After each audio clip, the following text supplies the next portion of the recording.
Hello?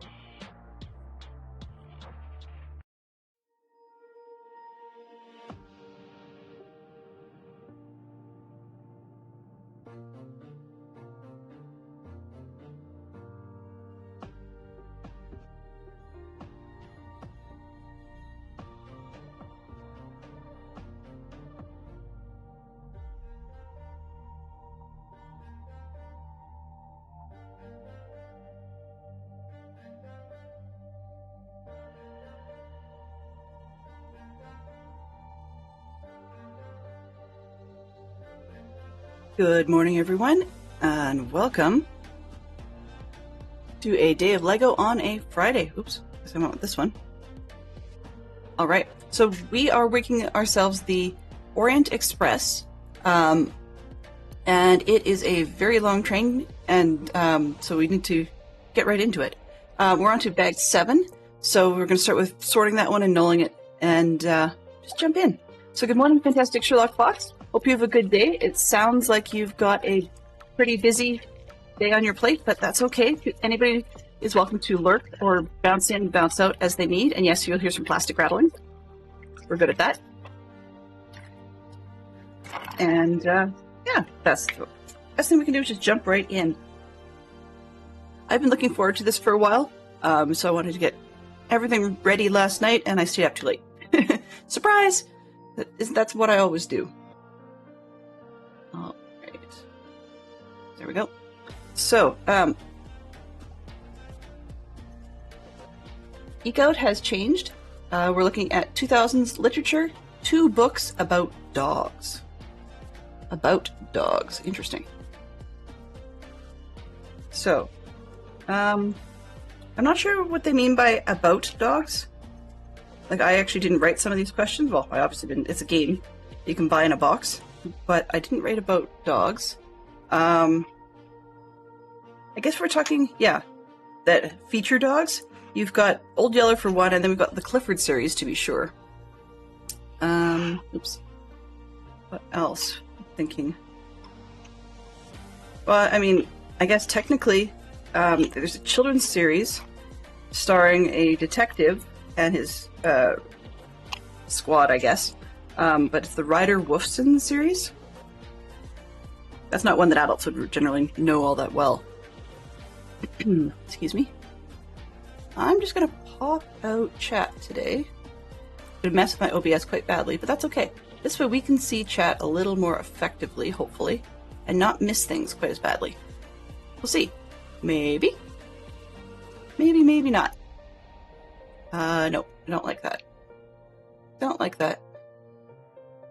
That's not. Just going to. Oops.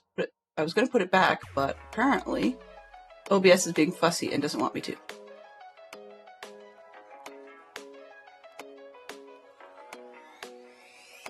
Yeah, it does not want me to put chat back. Interesting.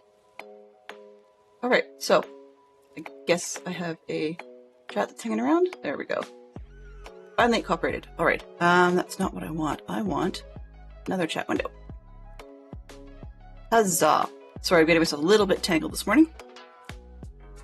I just realized that I have an opportunity to play with a chat window I don't normally get to use, and that's what distracted me a little bit. Alright, so let's just dig in. So we're sorting by blue. Last week we discovered that a lot of the pieces in the trays were glaring off the lights quite badly. So this time, pardon me, this time we've got some brand new trays printed. And we've got some lovely red ones this time, so they're still glowy, just because the lights want to be glowy. I don't know why the game, I don't know why the lights want to do that, but hey, I'll live with it. And Fantastic Sherlock Fox has made some great ones, because I can use these really, really well later. And in honesty, the more you put in the tray, the less it's a problem. I don't tend to get this color of Lego, like, ever, so putting it in red trays is actually a great contrast. Whereas I do sometimes get white Lego. Yep, the picture you're seeing there is a partially built first car. It's the dining car, the restaurant car, I guess. Oh, and I just dropped a piece on the floor. And it has had some lovely printed pieces, and you can see some great detail in it. So I will show that off in just a moment. I'm going to first duck down and get that piece from the floor.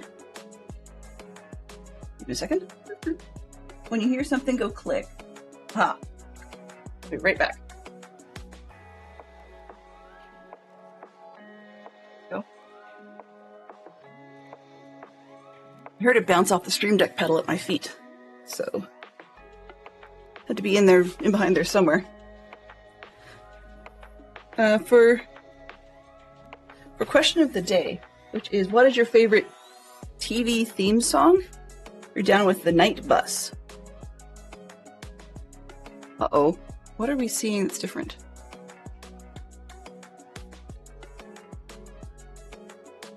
I'm not sure. Oh, that's actually not a question of the day. Excuse me a second. I accidentally left one on the screen that doesn't belong there.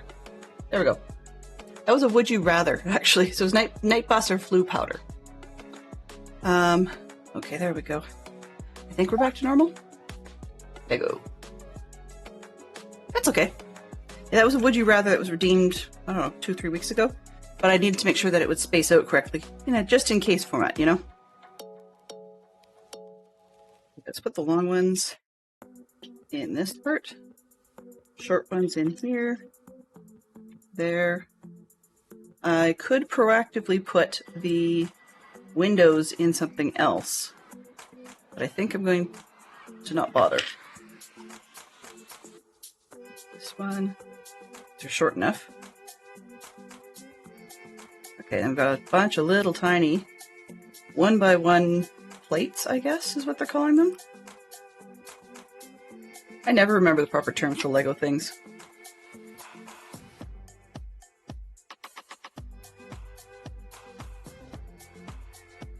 Yeah, a bunch of windows.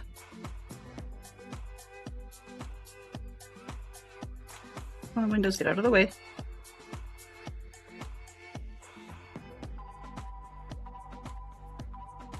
Okay.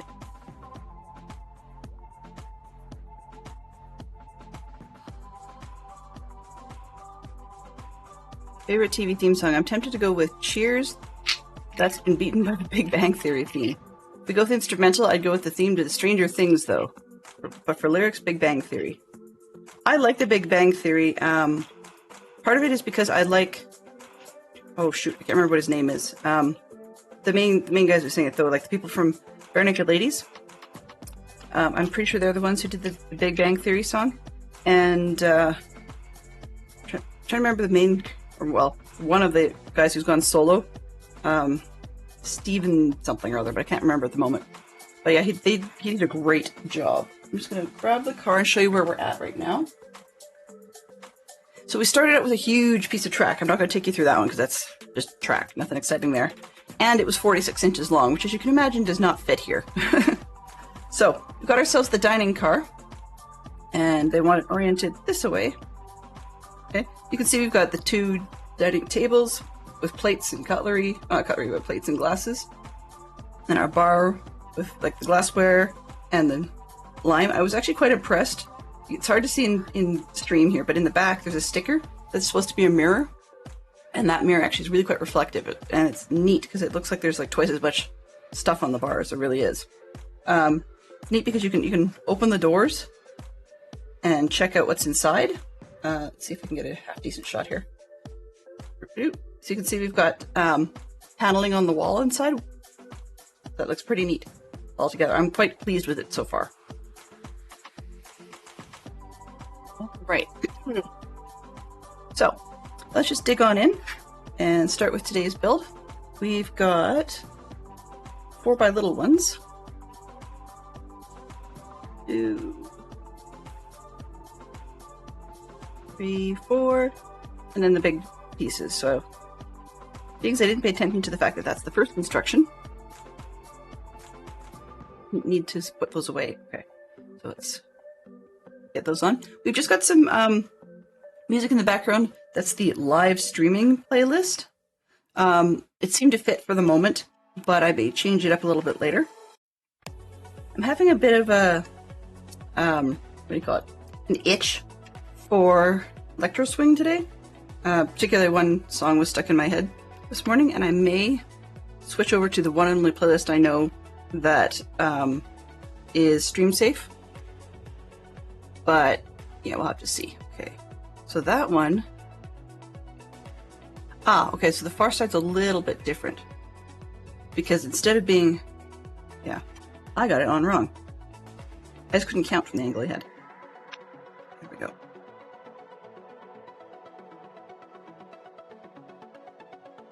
Oh, a little bit different. I just can't count. That's what it is. 1, 2, 3, 4. Yes. Okay. So now we're going to be making a big long section of the windows. So I'm just going to slide this piece up towards the top. It is a lot. Making a chunk at the end that's going to snap onto the train.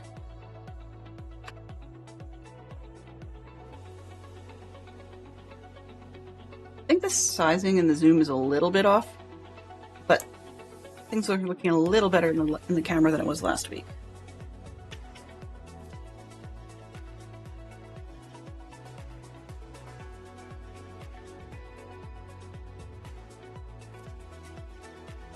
I need a mini plate. Right, I've got a little bit of postnasal drip, and that's been causing me a lot of headaches the last few weeks. We've been having some interesting weather shifts, so yesterday it dumped quite a bit of snow on us fairly quickly.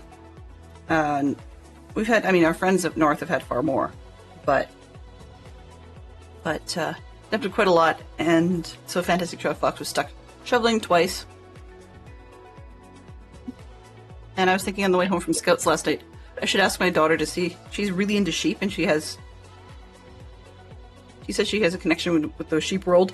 And so I said, could you please ask your micro sheep to stop skydiving for a little while?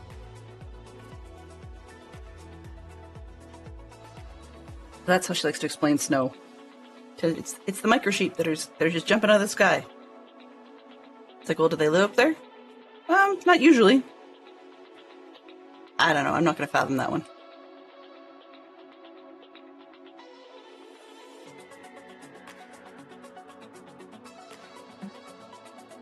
Plate. It's not easy for you guys to see all that well when they've got 6 steps on the same page.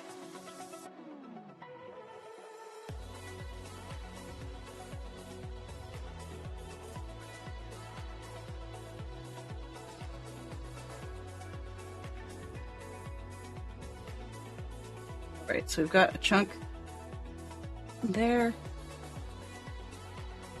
And now we're putting in the windows.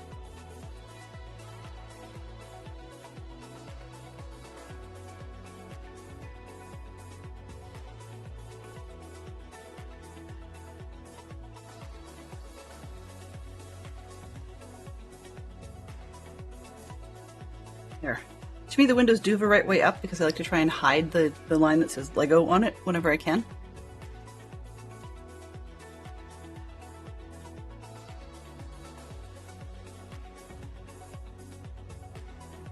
Is it a bad thing when you want to say ow and you've been playing with Lego? I just pinched my thumb.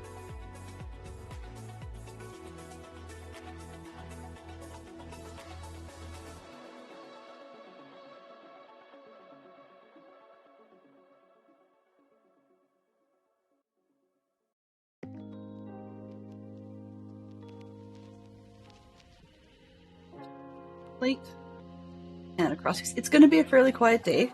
I'm not chatting a whole lot. There just isn't a ton to chat about at the moment. I mean, I'll try and talk through what I can, but might not be as much as usual. It's a bit more appropriate for those who are chilling out, driving, unable to respond, busy, that sort of thing. All right, so we've got a Fantastic Shark Fox was talking about his favorite theme song is Big Bang Theory, and I'm actually having a hard time finding one I like more than that. I used to be able to just pick one out and start humming it. Yesterday I was getting a whole lot of songs stuck in my head when Max was mentioning various different Disney songs or TV show themes or whatever, where it happened to be something I knew. It was getting definitely jammed up in my head. And today I've now got Big Bang Theory going around in my head, which is making it harder for me to find another one. But I think I like a lot of the old ones. Hi, GC Tom. Welcome on in, Raiders. Welcome, welcome. Feel free to hit that exclamation point drop and just drop on in. Whee! Oh, 12.37. Nice. So, Tom, what were you working on today? I saw that you were playing. I think you were doing bingo. I wanted to say thank you very much for coming by. How did your runs go? I would love to know. Seems like everybody and their dog is doing better than me. So I ask everybody, what were the things that worked well? What were the things that did not work well? So that I can learn. Because, I'd like to be better than what I have been. I looked at my old records, and the personal best I had in Minecraft Bingo was 1 hour and 27 minutes and change. I mean, not much point worrying about the and change section if you haven't you're that close to 1.5 hours. I know I take it casually because otherwise I get wound up about getting clobbered by the mobs. Because you get on a roll and then the mobs come by and make your day not that great. Hey Creef, good to see you. Welcome on in. Hope your day has been going well so far. So, Future Man, is the rest of Friday worth having? Bingo practice. I seem to get better the more I did. Never got a blackout and just stop at 60 minutes. Ah, okay. Yeah, I think I might try something like that on Monday. I have to be careful because I only did 2 cards yesterday and I was already crossing them in my head by the time I had the second run. So, we'll see how Monday's feeling. If I'm in a good headspace where I'm not getting so mixed up, then I can do 2 back-to-back, but we'll have to see. If I'm getting directionally challenged and turned around on the first card, then yeah, not a great plan. But what sort of items did you have on yours? Was there any super challenge items, or did you manage to get a relatively straightforward card?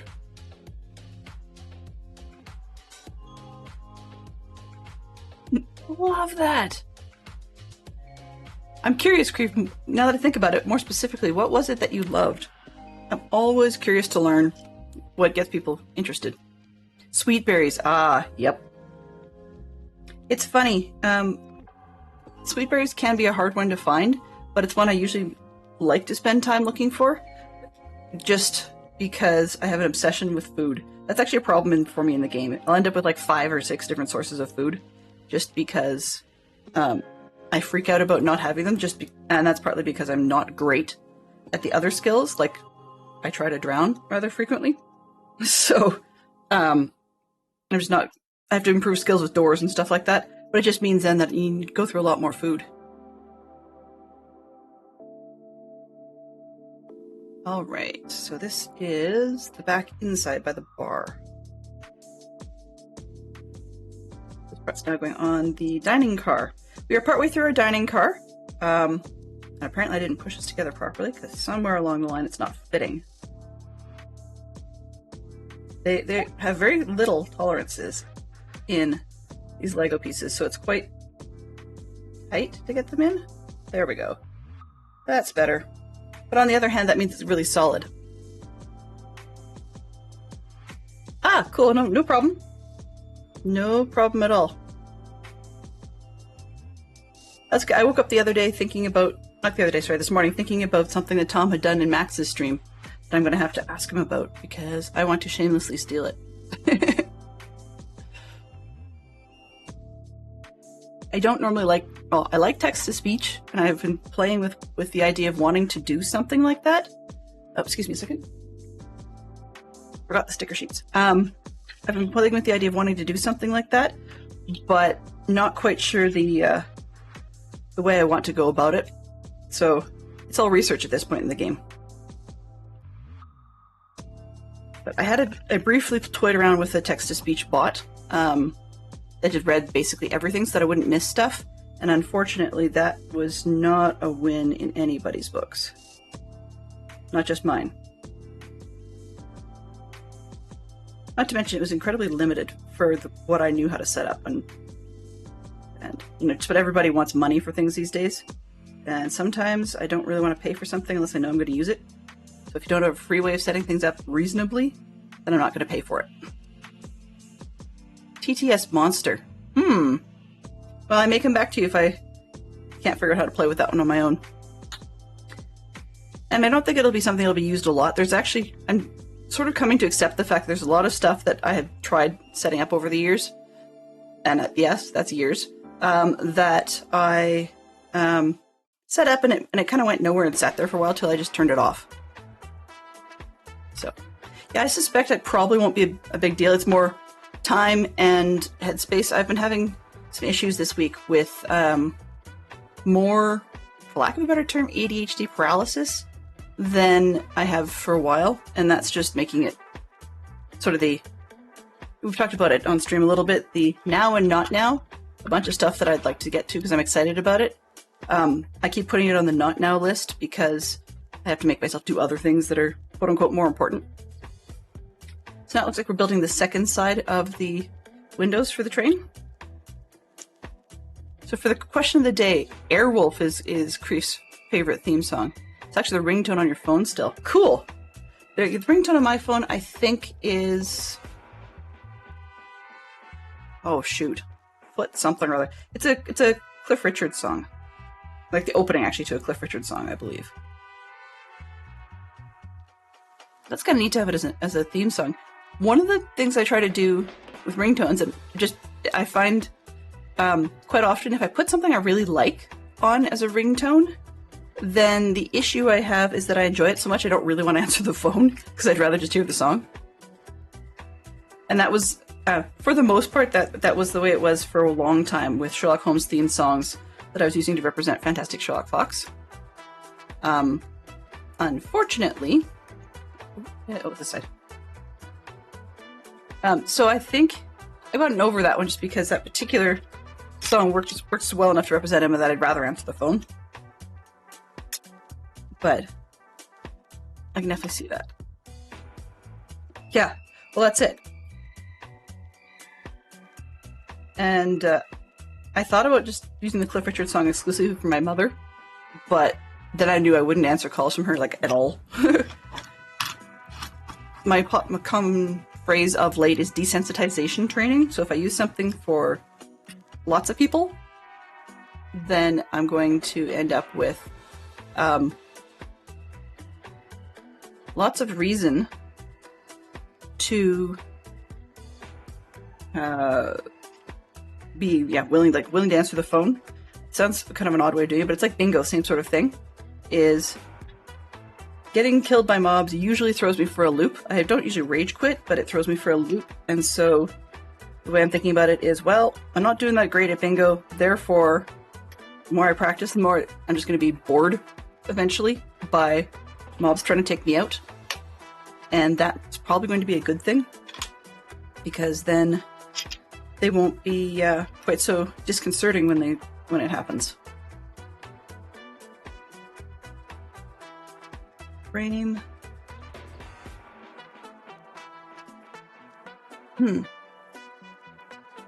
One.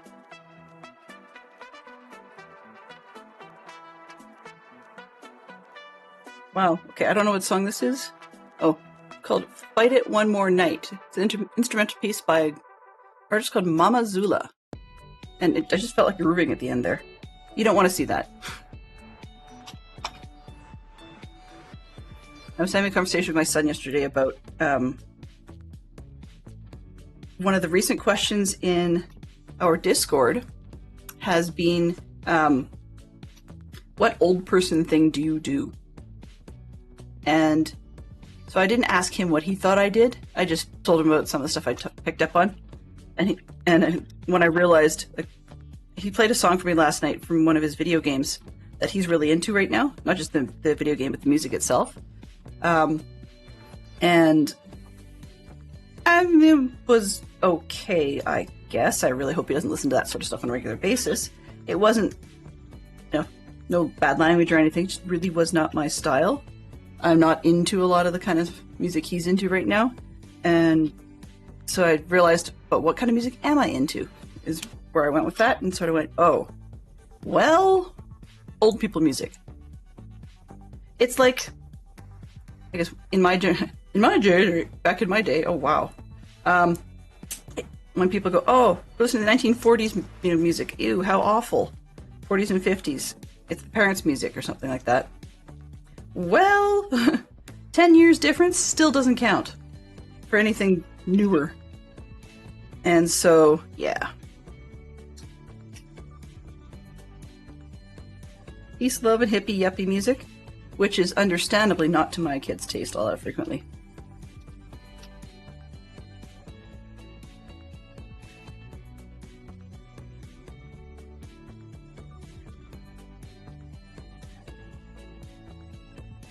It got to the point where with my daughter, I had, so every once in a while I asked her if she wants to do a little bit of karaoke just for kicks. So, at home we've got a couple of websites, so we'll pull up a bunch of stuff on YouTube.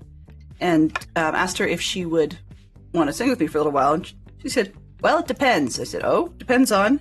And she said, are you going to sing that old stuff? I'm like, what do you mean by old stuff? But yeah, that's what she was talking about. On the other hand, though, she and my son kind of like Beatles music, so I guess I won there.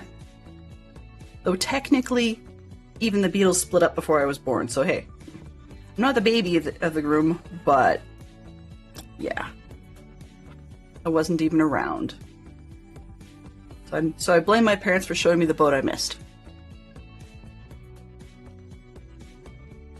Okay, so this panel then becomes the second wall. Where do we go?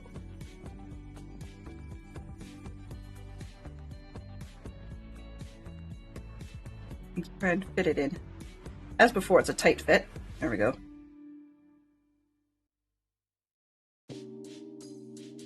Now we've got our windows on both sides. I'm going to assume they want another bag because I just... Yeah, there we go. Okay, because I just ran out of pieces. All right. You're old school that way, yeah. When I was a kid, my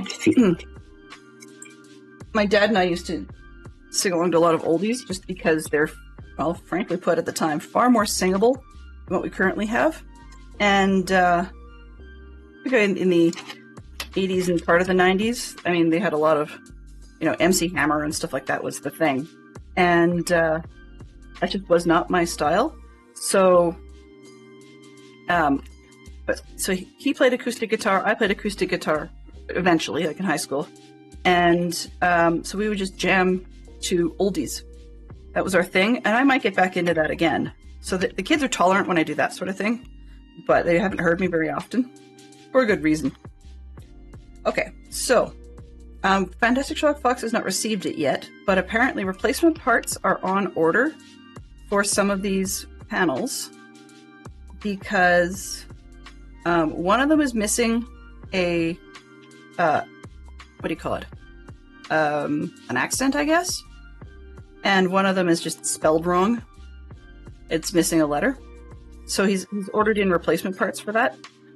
Rumor has it that, partly because Murder on the Orient Express is so popular, that rumor has it that if Lego clues into what you're doing, that sometimes people are getting extra parts that fit better with the Agatha Christie novel. We'll see. If not, I might add those myself anyways.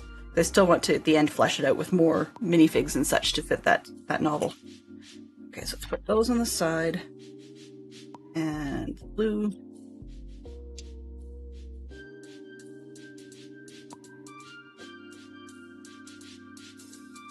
I think I need to fire up my other cheat software for chat anyways. I normally use Twitch chat overlay, and the nice part that it does for me, that you guys don't hear necessarily, is that every time somebody makes or posts a message, I get a little like noise that I can hear, and that helps a lot when it comes to making sure I don't miss conversations, although the vast majority of the time it's my bot. But the problem is that sometimes, every once in a blue moon, the bot actually says something I need to know.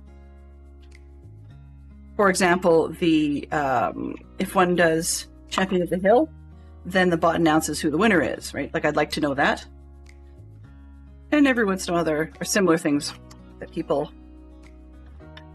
have posted, and I just don't want to miss them. But then it ends up with a lot of spam in that chat, so we'll see. I might just chance missing them. It was easier than having this much noise. Okay.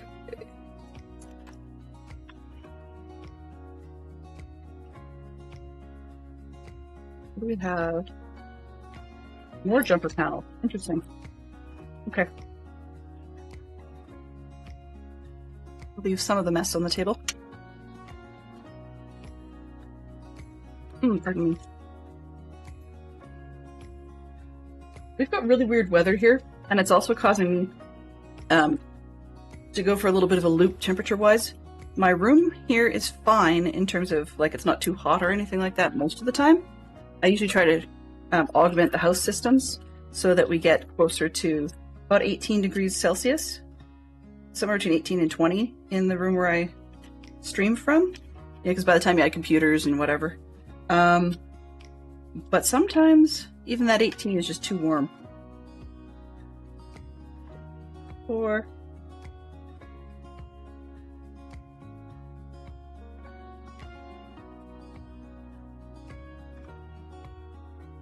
oops. These can probably all go in there. All right.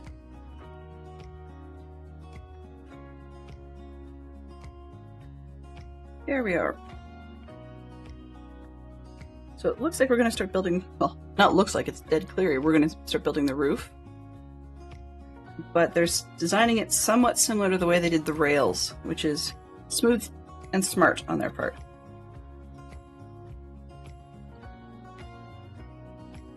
We've got...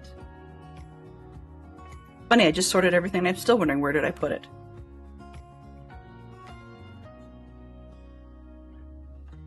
Okay, we've missed books on lost dogs. We've dealt with that one. Our 2000s again. Music, 2 songs by Selena Gomez. Well, I admit I don't listen to them. We just covered that. So if anybody else happens to know Selena Gomez songs, great. Otherwise, we can rotate that one. And I have a feeling that it's going to rotate fairly quickly.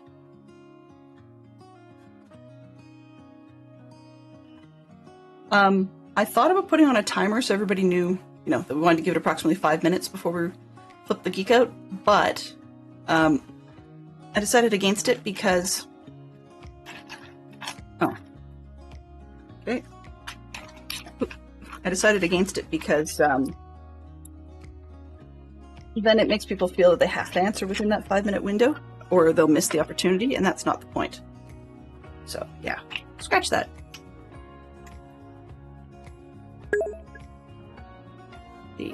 Yeah, you know the name, that's about it. Okay, well, I will rotate this one then. Back into Disney, woohoo! One of the things we know, it's a bit of our wheelhouse. Miscellaneous, 2 characters who are or wear yellow. Yellow. I don't remember the name, unfortunately, but there's a chicken. Yeah, true. There's like a chicken or something in Toy Story 4, I believe it is. One of the 2 sort of stuck together toys.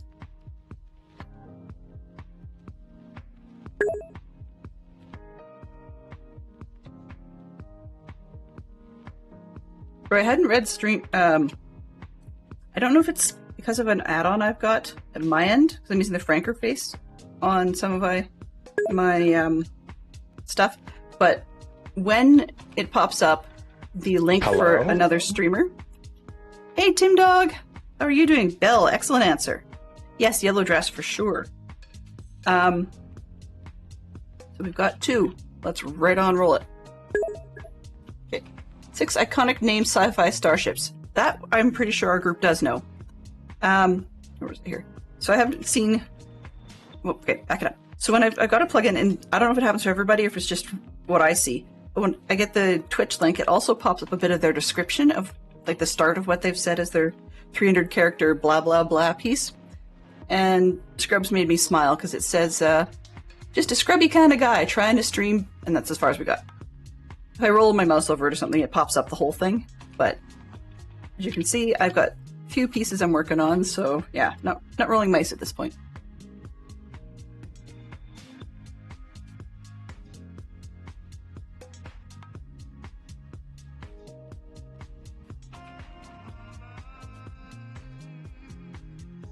When I poured the tray, I grabbed a piece wrong. There we go.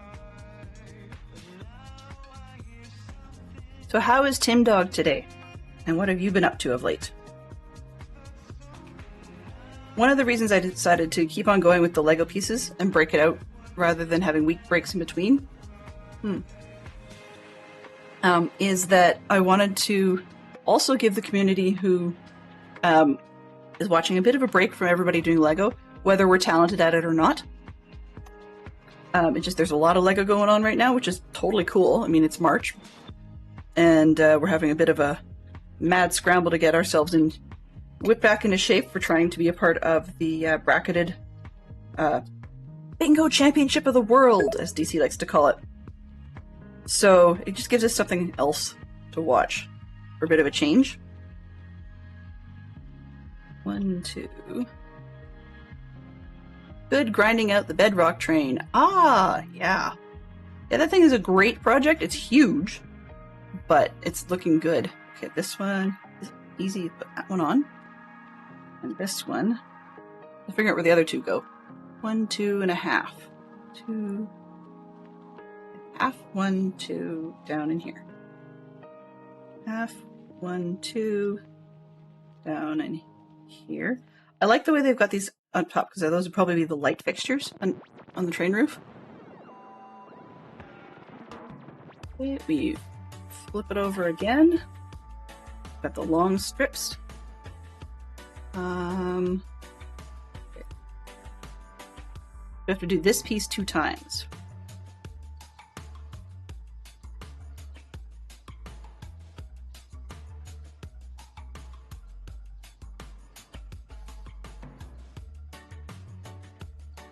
I've been curious to note, Tim, related to the bedrock train, a lot of the different regions near people's bases and stuff seem to have a bit of a different theme in the way, like maybe it could be materials used, or sometimes it's just their sort of decorative style based on biome, etc.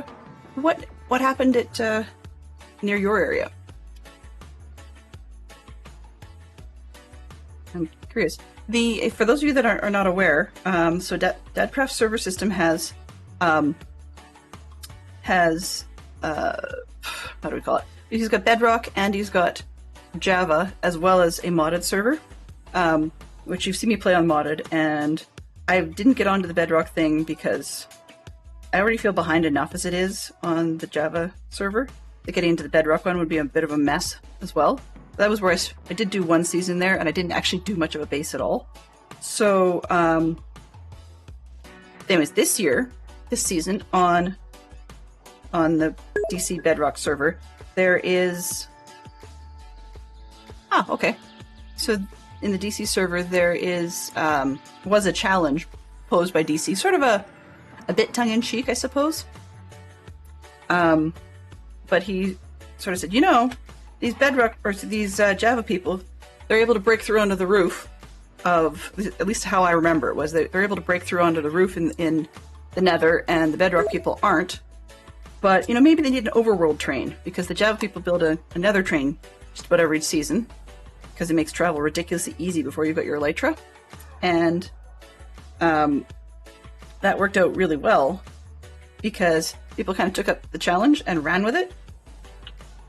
And so they have an absolutely massive train system in the works on DC's Bedrock server. And I'm actually looking, if I'm not whitelisted anymore, looking to get re-whitelisted just before it comes down so I can actually go and tour it. I don't see a lot of point in me downloading the world just to go and see the train system because it would be a one-use thing. But definitely would like to see that in person. So Tim Duck says they've got a cut and paste version, nothing special. Ah, I see, yeah. It's a big community project, so there's always pieces to be done. And actually, I thought it was kind of a neat idea when people started out just marking where things are by using tons and tons of netherrack in the overworld, because it's definitely not something you're going to accidentally, pardon me, accidentally mistake as something else. I mean, yes, there's netherrack all over the place for Ruined Portal, but it's such a splotch of it that people would be well aware of what it's for. Alright, so now we've got these two panels, we attach them onto the roof. It feels like the roof is warped. Something is not quite right, but hopefully we'll be able to straighten it out. That's the problem with building pieces out of other pieces. Sometimes little warps and bends can get in there. And I mean, I'm not going to be holding a bubble level to it or anything like that when we're done. It's just silly. 103. Huh. We're on step 103, and it's only page 91 of 300, which the beginning section included a lot of blah blah blah about the designers. And history about the train and stuff, which we will touch on eventually. But it seems to be scattered throughout the build.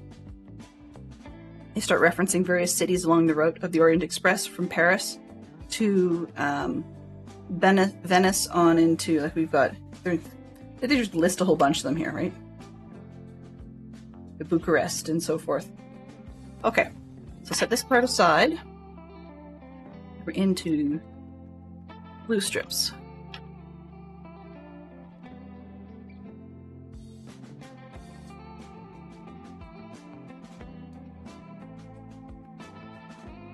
I do like the use of the gold in these as well because it comes out looking really sharp.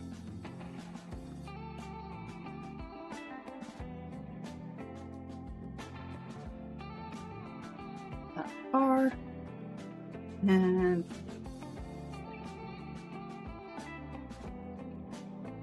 the other thing that always impresses me is when you've got people submitting kits for ideas to be built, and they, like, I don't know how people would get. I'm great at building kits. But my creativity of figuring out how to do something from scratch that's never been done before is pretty low. People used to say I'm fairly creative, but often it's selecting ideas that have been done by somebody at some point in time that people around me just aren't aware of. And that's not necessarily meant to run me down. I totally enjoy these sorts of kits and stuff, but I mean, things like my first, I shouldn't say my first, one of my first pairs of socks, the first pair I actually considered wearable, was done with a self-striping yarn. But I was getting, when it was done, I was getting super compliments on how great the socks looked. And that just didn't feel right because it's the yarn design is designed at the factories to do exactly what it did. So, I mean, great, and not even great for beginners, but as in, those are fantastic. So yeah, it's kind of cheaty. I have to do this twice, okay. Back up. So that's that sort of thing. Is I like that. I mean, I'm working on slowly, maybe at some point. There is a pair of socks I'm working on where I'm trying to teach myself to do cable knitting. And I know that sounds weird to a lot of people, but not weird, but isn't something that doesn't really appeal to them. But the point of that story is that I've had it going for quite a long time. I just can't seem to move forward. But the design, although it was designed by somebody else, and it was in a big book of like Japanese cable knitting patterns or something. You know, the uniqueness is putting it on socks, or the uniqueness is putting it on in the way I'm using it. So I mean, there's those sorts of things. I'm not bad at combining things, but just not good at coming up with them from scratch.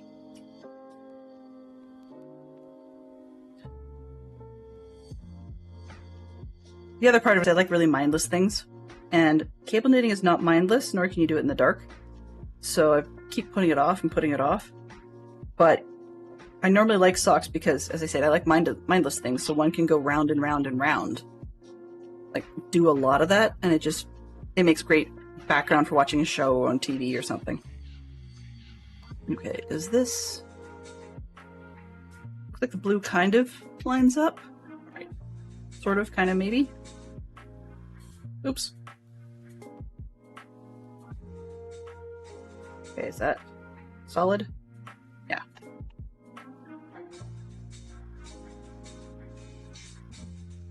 I was a bit lazy this morning after staying up late last night, so late means like, shortly past 1 or whatever, nothing major.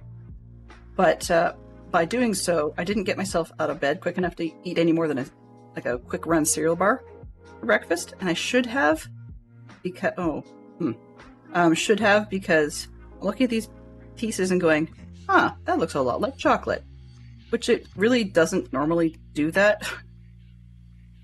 I shouldn't be thinking about chocolate at this hour. Besides, I'm not in a Willy Wonka movie, and I've not opened 100 chocolate bars or more or something like that. Okay, so let's see if we can get these lines on correctly. So we've got Paris de München, and there's one with the typo, the U on here. The second one, the one that's just showing there, that should have an umlaut over top, but it does not. Now that's fixable, so if something doesn't go right, I can put an umlaut there. But I believe Bucharest is supposed to have 2 C's, and it's only got 1. Okay, Bean is next. That one looks a little bit rubbed, actually, so I'll be looking forward to replacing that.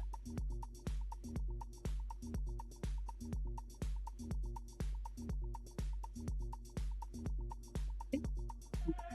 Bucharesti one, which, yeah, it's not spelled right. I will admit, though, it's neat that they're printed tiles, because I really have expected them to be clear plastic with the gold writing on it. I'm pleased that they're printed tiles. And I've offset the entire set. No wonder it doesn't fit on this end. Yeah, let's move the Paris one over to where it should be. It's supposed to be in line with the end of the top of the train, and I didn't. So we actually have to move one stud over. Thankfully, they're big tiles.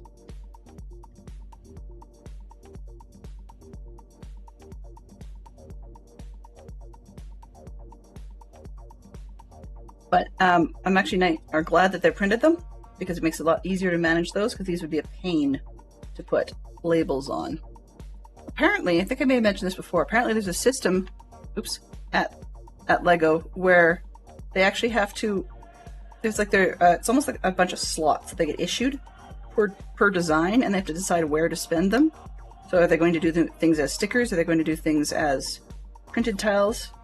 And sometimes you have to give up printed tiles in order to be able to get certain options, I guess, available to you for pieces. It's almost like you've got a max piece count and you need to figure out how to make it work. Stickers are generally a given, as in the company says yes, but printed tiles, not so much.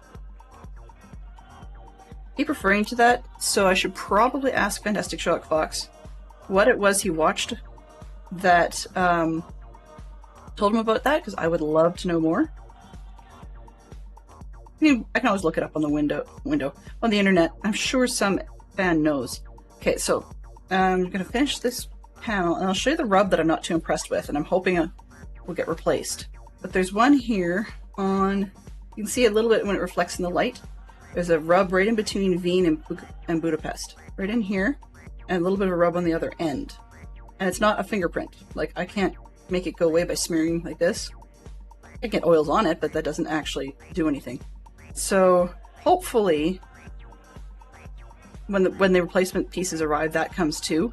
But if not, we'll decide if it's important enough for me to actually ask for a replacement. And here we go. That goes on the top of our train.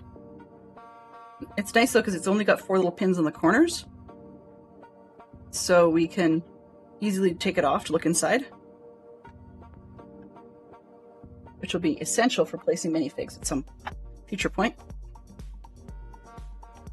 Alright, so now we're into another bag. More Lego! Set aside 9. Okay, we're on 9 of 23, I believe. Yeah. This is going to be a while. Why am I?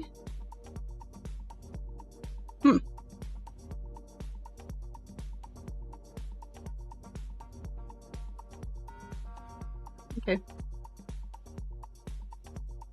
That's fine. Alright. I thought I had a technical issue, but I don't.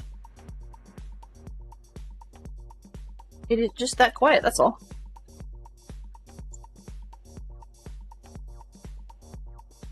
As you guys can see, I can clearly talk up enough for everybody. Okay, so it looks like we're actually getting into the carriage section on the bottom of the box, which is lovely. We got the train wheels. Here's a weird random did you know that I just found out a couple days ago, I guess. That people on the net have been complaining about the fact that the Orient Express does not fit the Lego tracks that you would get with a lot of the other trains, so Lego's official train tracks. However, weirdly enough, one of their within, I guess, since 2018, they did a Hogwarts Express train set release where it comes with platform 9 3/4, whereas the more recent one comes with Hogsmeade Station. But the earlier one for platform 9 3/4, we've discovered at our house that it actually fits on the same track as the Orient Express. So at least there's some precedent for the sizing. Because I think this is an, 8 studs wide? 2, 4, yeah, it's an 8 stud wide train, whereas a lot of the Lego official tracks are 6 studs wide. And so there are mock patterns out available for this train set that readjust everything to be the 6 stud wide version to make it fit the official tracks. Two reasons I'm not bothered is, one, I don't plan to turn it into a motorized train, although there's plans for that too. Plans available, sorry. But another thing is that if it already fits the other train I've got, it makes it easier to display. And I have a 3D printer. While it's not, official, if I need more track, I've already located the designs for printing more the real track. I saw one of the, I guess I've seen a design, I'll have to see if I can dig it up again, but I've seen a design where the official track style, in terms of the way it's got like actual gaps and stuff and looks like ladders, is 3D printable at the wider width. So that's always a possibility if I really want to convert it. Not sure why I would though. But it just felt strange that the platform 9 3/4 train didn't come with any track whatsoever underneath it. You've got the station, then you've got the train, but there's no track. And that just seemed odd to me. Because they included the track and things like this. But I mean, I guess it would have had to make the set far more expensive if we had gone that way. Okay, let's get these all off the table. I'm just tossing them in one of those red trays I showed you earlier. Let's keep all that together. These. 1, 2, 3, 4.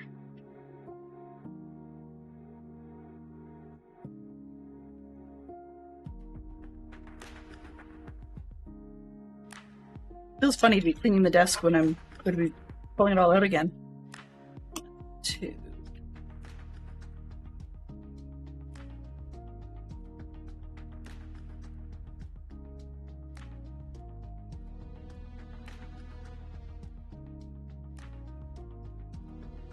Sorry for getting quiet for a second there. It's just a little easier for me to sort with some semblance of speed if I stay out of the way. Okay. These can go here. This goes there.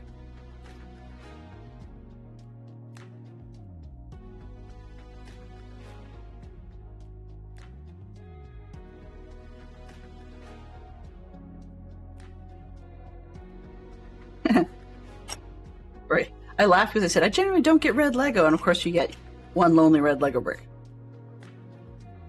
Of course.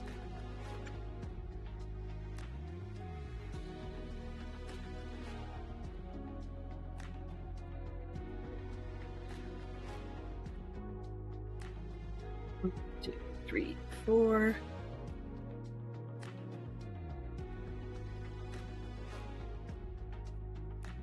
I've got white ones off screen, so I'm trying to avoid using them. Yeah.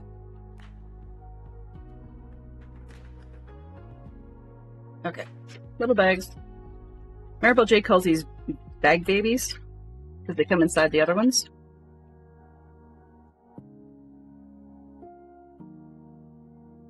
I need a tray.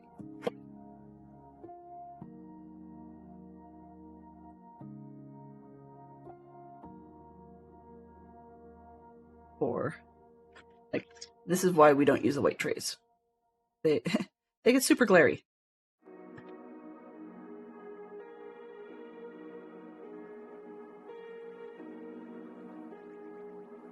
I love the level of detail they go to in these. Oops. Ooey. Stuck.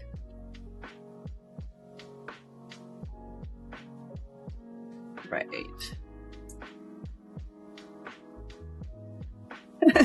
I'm trying to put little pieces in plastic trays. Of course, when you dump them in with your hand, things bounce. So they're bouncing right back out again. I don't like that tray size. Give me a sec. I've got a bunch of these Gridfinity trays kicking around. And I would rather have space. Okay. That's a different one.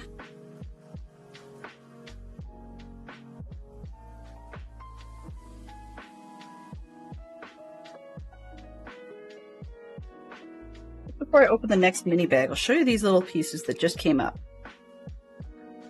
I'm quite curious to see what they're going to be used for, but these are, as you can see in the camera there, these are meat cleaver shapes. Like, quite seriously, you see them on other kits, usually in gray, and they're meat cleavers. Sure.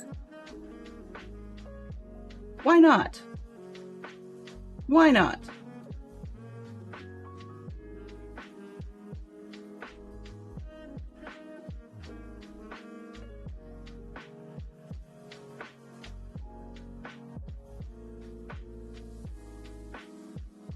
Oh.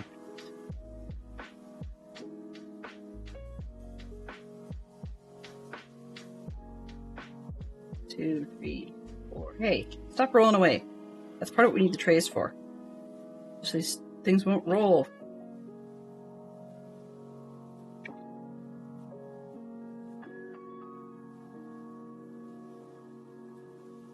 I'm going to shove those bigger white ones off screen in just a moment, but I wanted to get things in them before I do that.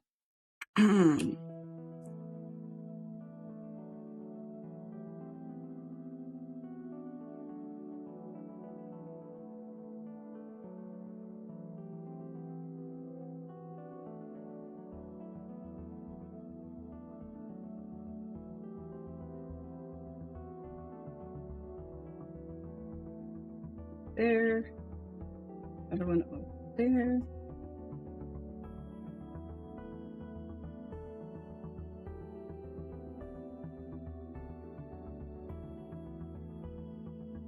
Until I started building on stream, I didn't have anywhere near the number of sorting trays available to me. And Fantastic Sherlock Fox printed a bunch more. I had a few for building on stream because I was doing brick heads or something. And yeah, so I was doing brick heads, I think it was. And I needed some more space. So he printed a few for me, and then he did the Stranger Things set with the upside down, so it's like a dual house. Looks really cool. He's posted pictures in DC's Discord. And I think they're in our Discord's channel as well, which speaking of this one, there we go. So in any case, they're in the Lego channel, and where do I start? There we go. So, anyways, but he had lots of little trays left over, so I said, "Can I borrow them, please, for this build?" And he's like, "Yeah, sure." And so I got a huge stack of them. It was great. You can see the little person underneath, just barely. It's a little hard to see on the screen. It's a little dot underneath step 110, bottom center. And that's showing the amount of progress, but it's a 2-page spread. So clearly once we get past both of the cars, then the engine is not even a third of the project. There'll be far less pieces to it. So I'm looking forward to all of it, but I'm curious about various different elements of it, like how they figured out how far through the project we are.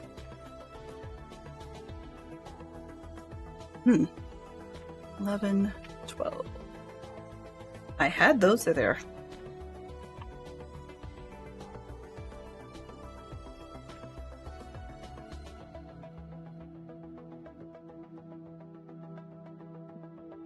Excuse me.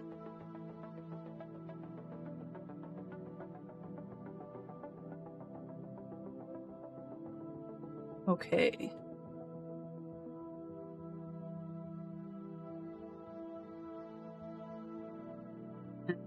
Two flat plates.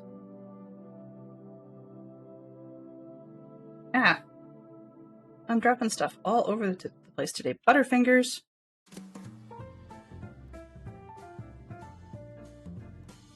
I'm definitely planning to do a derp type of sound redeem for when I actually do make mistakes that you guys, not redeem, sorry, command. Then when I make mistakes, you guys can use it. However, I just haven't found the right sound yet. Because I'm debating between a bunch of the classic things that sing a little bit of a derp song. But it's using a single, like every sound clip I found where I used a single version of the word derp, it just sounds like, I don't know, it just sounds like it's not even recognizable as the word derp. So that doesn't work for me. Oh, okay. I looked at a bunch of oopses. I've got that's what I'm using for now is the word oops repeatedly. Oh, that explains a lot. I made a mistake.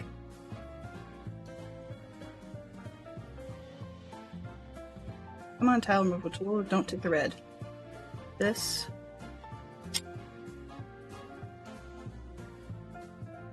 There is a gap. Yes, okay, gap covered over. Great. That makes more sense.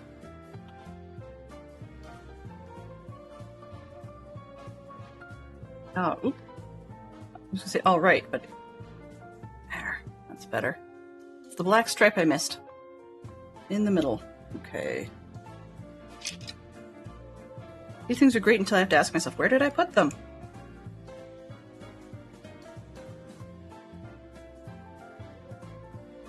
Wow, this feels like so 1940s.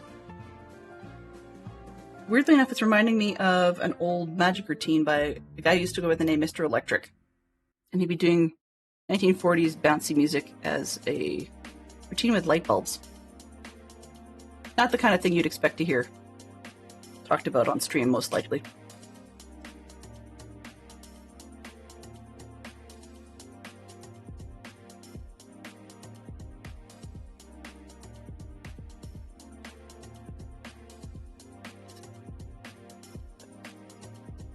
I jumped to step 2 by mistake, but that's okay. Step sub 2, I suppose? That's how I get it wrong. Wedge. Black. Non-reflective. For Geek Out, how about the Enterprise, Firefly, Galactica, or the Rocinante? How many did it ask for? Okay, yeah, you got 4. Don't know if you can do 6. None of those are the... Oh, we had the Slave one from Star Wars. And Millennium Falcon, yep, there's 6. Got 6. And I'm trying to remember the name of Din Djarin's ship from Mandalorian.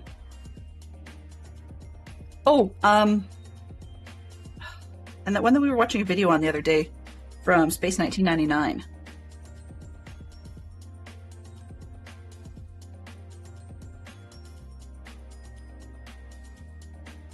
this one goes on one side.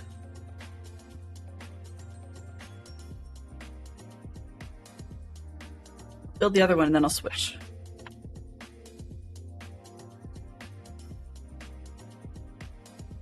But basically they're mirrored versions of each other.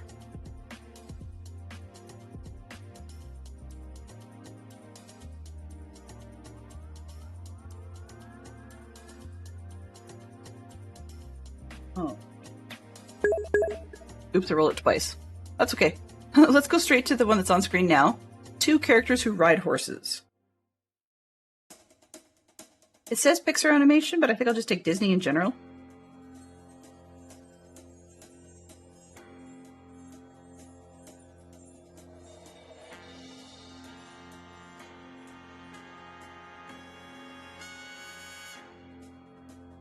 Okay, so that goes on the bottom.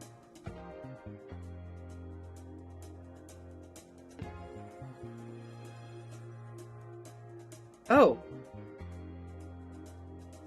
Did I miss something? Well, it looks right. Alright, I guess. Not sure how that'll go on the bottom. It doesn't actually stick on anything.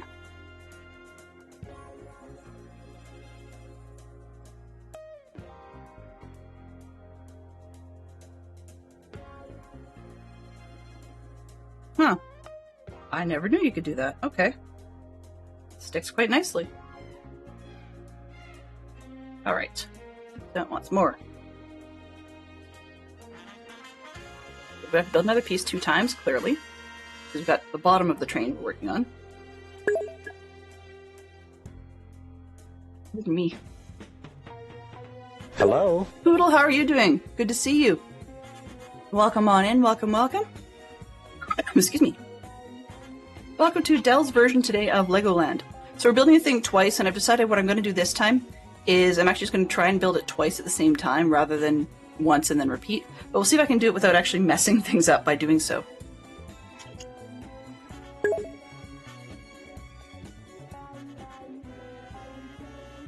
I'm glad. How is your house shaping up in terms of people feeling ill these days? I know that you said it was pretty rough for a while, and hopefully everybody's starting to recover.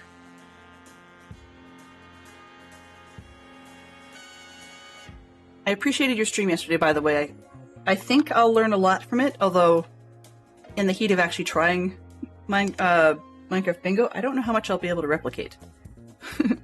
Just, it's one of those things that is not easily remembered at all times. At least not for me. Okay, is that in the center? Yeah, looks like it. I also have to go watch the VOD to see more of the tips and tricks. I got through part of it, but not all of it. Sounds like a great plan. Relaxing and resting is always good.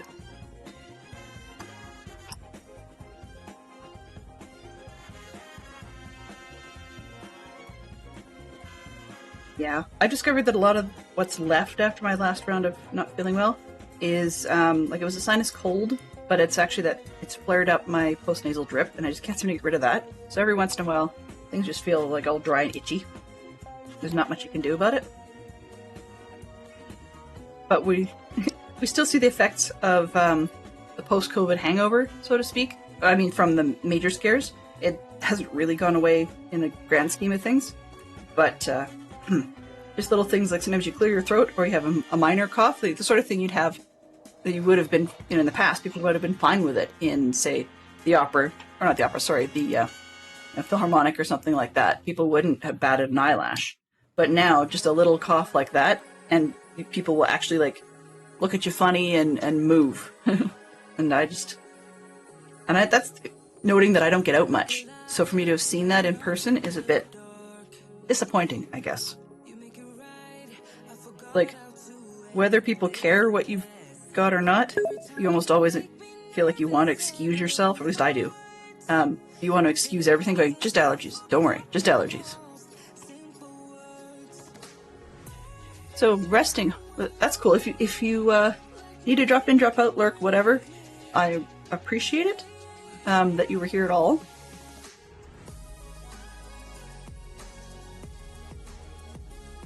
But just in case, because I mean, one of the things that my son is a little bit, when he's not, like when he's recovering but not feeling well, is a little bit on the higher touch and higher interaction side. So yeah. Then hopefully, yeah, so I end up giving him preferential, I guess. And blue.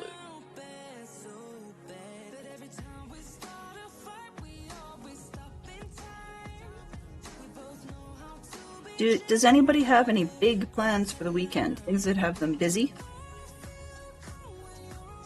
We don't really have a whole lot on deck, but our daughter's got her mini festival for sort of a wrap up at soccer. Basically, it's because it's community league. Okay. Little Pirate says, I told my son just to rest today. We'll buckle down on schoolwork come Monday so you can catch up from being sick. Yep, sounds cool. I would totally agree with that. I'm sure he probably appreciates it. We just have our mini fest on the weekend. So because it's community league, they don't actually have a whole lot in the way of playoffs, I guess, because they don't actually play off against each other. There's no competition in that. So they just have one last little mini short game. There's no practice pre-game. You just get right in it, which is okay, except that there's no real time for warm-ups. So the kids enjoy it, but sometimes they're not at their greatest form. But one of the things that my daughter likes is, even though she's not that far from becoming a teenager, she still enjoys the fact that the mini fest always brings in a bounce house, because they have different age groups throughout the day, and so they need to have all the space they can, and that way they let the families and whatever go do the bounce house as part of the celebration. 1, 2. What else? Where did I put it? Moments. 126 has a square piece. So let's get these on. There's sort of like a square arched piece, and I'm not sure. Oh, there it is. I was going to say, I'm not sure what I did with it. Sadly, it was even on camera. There we go. Okay.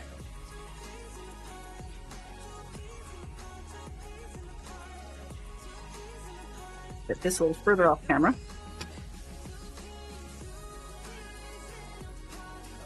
Just so we have space to work and nothing to glare. Yeah, no problem.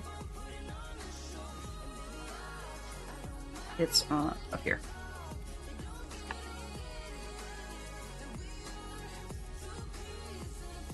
Then on Sunday, I've got your usual scout stuff. Nothing exciting there. Our group committee jazz, which is made up of all scout leaders. But frankly, we'd love to have new blood, and it's just not happening.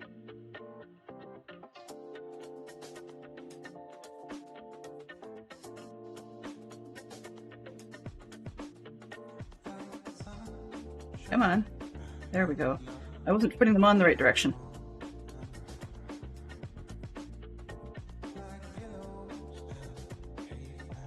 I love the little molded bits. Like, they even have the spring work. Oh, come on, camera. Thank you. My old nails. So yeah, they have little, it's hard to see in the camera, but we've got little springs in here, and that's pretty cool. All right. Next, gold.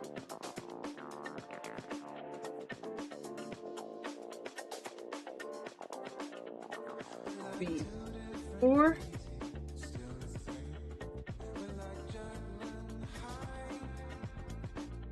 This is the sort of detail that will be under the train, so you generally won't see it much at all. And so I'm quite impressed that Lego bothered to put that in.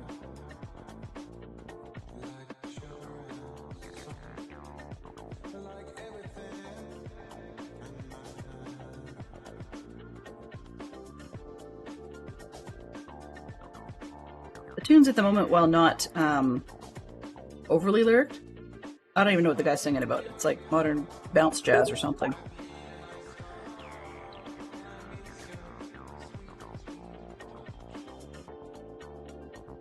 But yes, when Poodle gets back, we need a report on the poodle. We all want to know about the poodle from the poodle.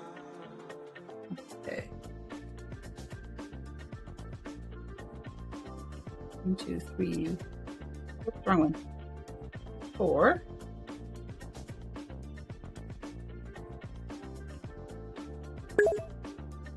Yeah, dog is fine. It's a little wet from being in the rain.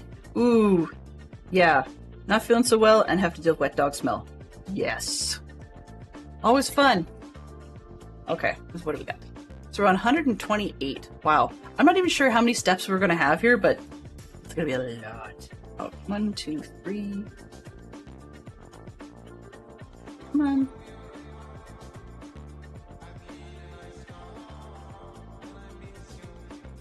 Some of the trays I have from Gridfinity have ridges on the edge of the tray, so it makes it a little harder to pull things out. Okay, so we need to build lights. Lights? No, it's not lights.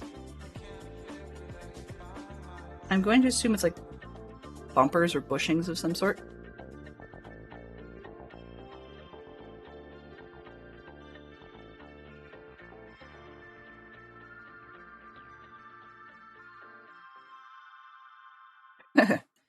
Hold it the right way. Del, Glenn, hold it the right way. This way. Think that looks right? Yeah, okay. Sometimes these are easier to build in Minecraft than they are easier to build in the regular world. Oops. Fiddle.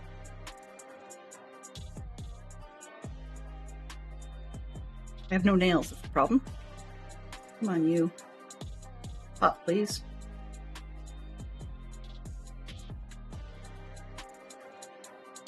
I will have to deal with it at some point. There we go. Put it on backwards. Hey Gary, how are you doing? Welcome on in, welcome, welcome. As you can see, we are working on the undercarriage for the restaurant car on the Orient Express build. A lot of pieces, a lot of little bits that I'm fiddling with and putting on backwards sometimes. Oops, move that out of the way. Catching too much light. Okay, let's roll this one. Oh, whoops. Gotta do it again, I forgot. I'm doing both vehicles, or both sets of wheels underneath at the same time, and I don't want to miss pieces. I'm putting them on incorrectly at the same time, too. How's Gary today? Dog, yeah. Thinking when one's not feeling great, wet dog smell from being out in the rain is not always pleasant. On the bright side, though, hopefully your dog's relatively short-haired at the moment, so that it's not too bad. When they get to the point where they start to need a good trim, that's when it gets a little crazy. Enjoying the start of your 3-day weekend. Ooh, 3-day weekend. Did you take a day off? Or is it a rotational schedule? Or what is it today? And how do you plan to fill your 3-day weekend? Hopefully it wasn't under the hood of another vehicle or something. You took the day off. Well, Friday is a great choice for those. I know it sounds kind of funny to say that, but if I took a 3-day, or if I took a Friday off, it always felt more satisfying than if I took a Monday off, because then it just makes Tuesday, second Monday, like second breakfast, and you just need to do it again, and it makes the whole week feel awful. But taking the Friday off, it just feels more relaxing and satisfying.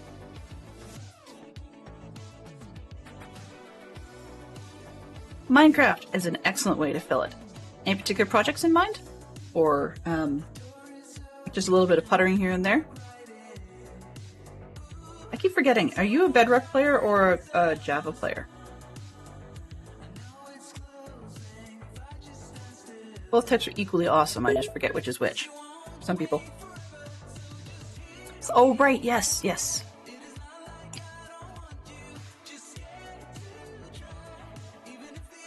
A lot of people are having so many projects go on these days that I am having a really hard time remembering who's who and what's what.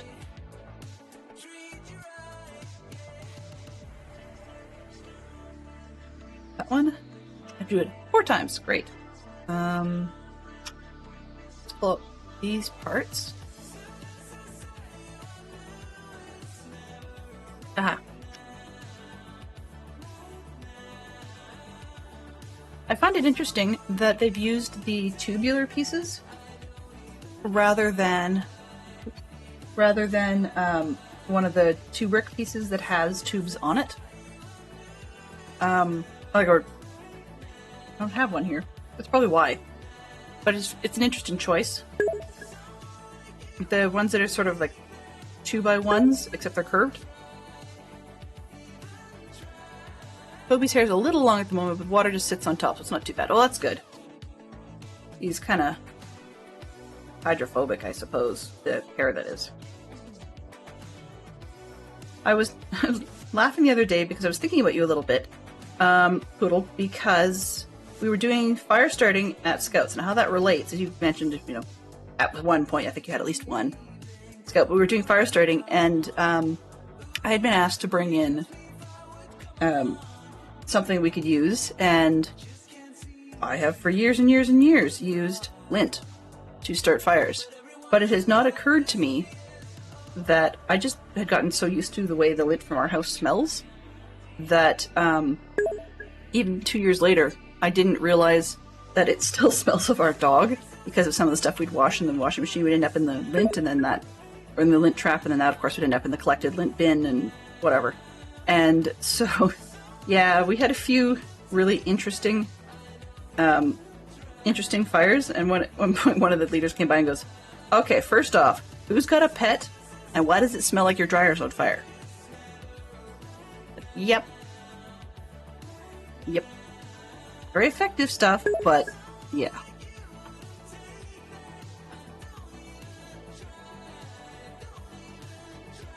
Well, it's partly that it still smelled, but even I've noticed just on spec, couple years ago, I guess, one of our other leaders had showed us part of why you want to keep your hair out of the campfires, because the kids are kind of, giving ridiculous, stupid pushback when he asked kids with long hair to ponytail it and just get it pulled back out of the way.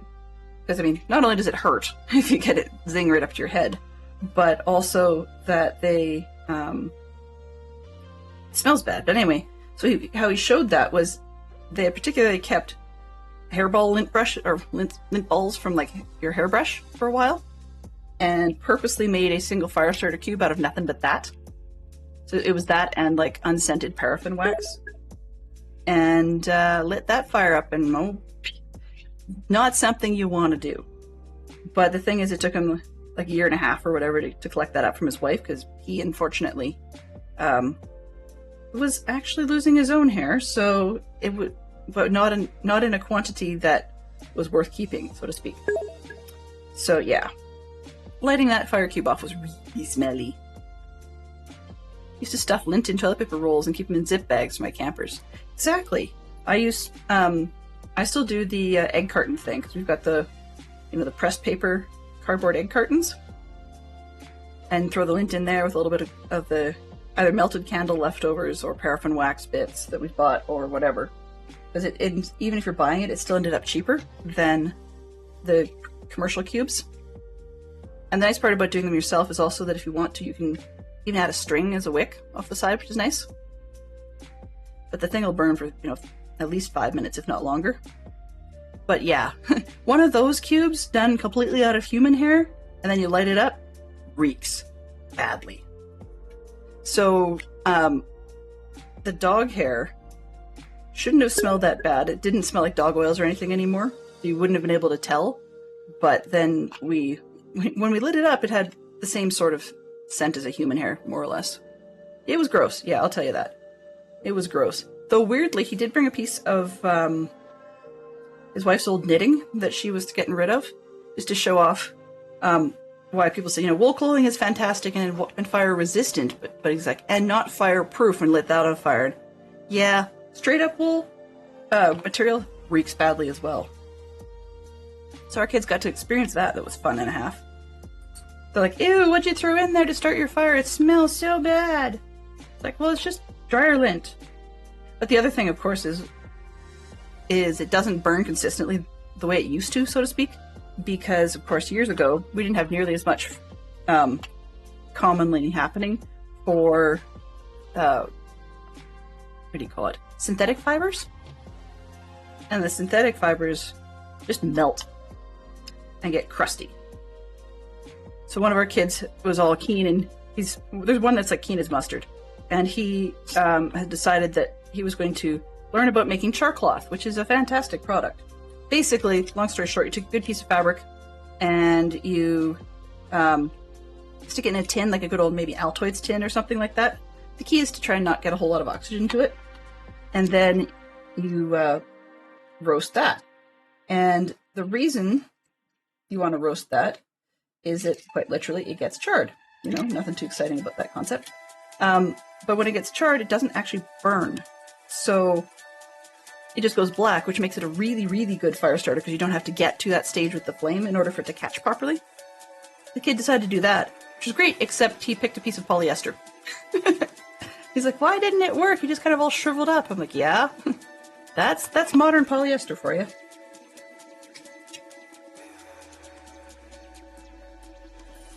I chuckled because part of the reason I've known that for decades is that I felt quite chuffed with myself when I was a little kid doing science fair at school.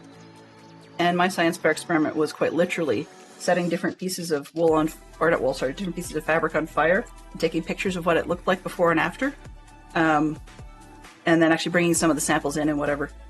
And it was in combination with here's why you should actually learn to, like not fireproof. All the stop, drop, and roll, and why you want to make sure you roll up your sleeves when you're cooking, and all those kinds of like PSA type stuff. That was my science fair project when I was in grade 3, I think. That'd be many, many, many years ago. But I remember it because we had so much fun going to the fabric store and buying stupid little cut ends. So for a little kid, that was kind of fun to run around and pick out whatever little cut ends we wanted. And so I picked all kinds of cool stuff that I would have liked to have things made out of, like, say, pajamas and t-shirts, and it was back in the 80s, so jumpers and so on. Or jumpsuits, yeah. Like cotton denim nonsense. And burning them. It was great. Bit of an eye-opener, but it was great. Because, I mean, hey, since when do your parents let you set fires in inside their house? It was great. So yeah, I wish more kids would do projects like that, but oh well. It was fun and interesting. I mean, most kids get stuck with the red cabbage juice acids and bases thing with like baking soda and vinegar. Okay, what have we got here? Oh, now we're using what some people call the lightsaber handle and the meat cleavers. I was wondering what they were before. So I'll show you what we've got to get these in. So this is the black pieces on the end are usually meat cleavers in gray, and the center section is usually used as something like a lightsaber or a sword handle or something to that effect. This is one of... I thought I had that one turned off. Give me a second. I'm going to stop that particular timed item because this is not one of Dadcraft's servers, not when I'm doing this. PC servers. Okay, settings, timed actions. I don't know. That's odd.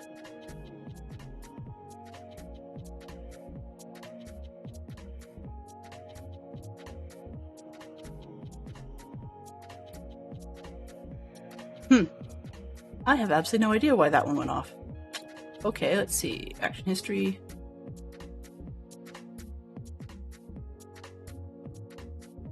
Oh, I see. Okay.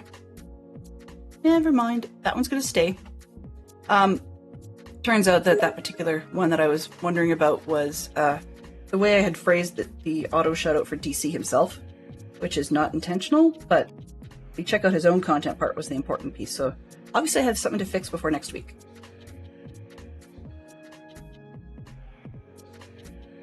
Wow, Discord timer, you're terrible. Right. Shade it. There we go.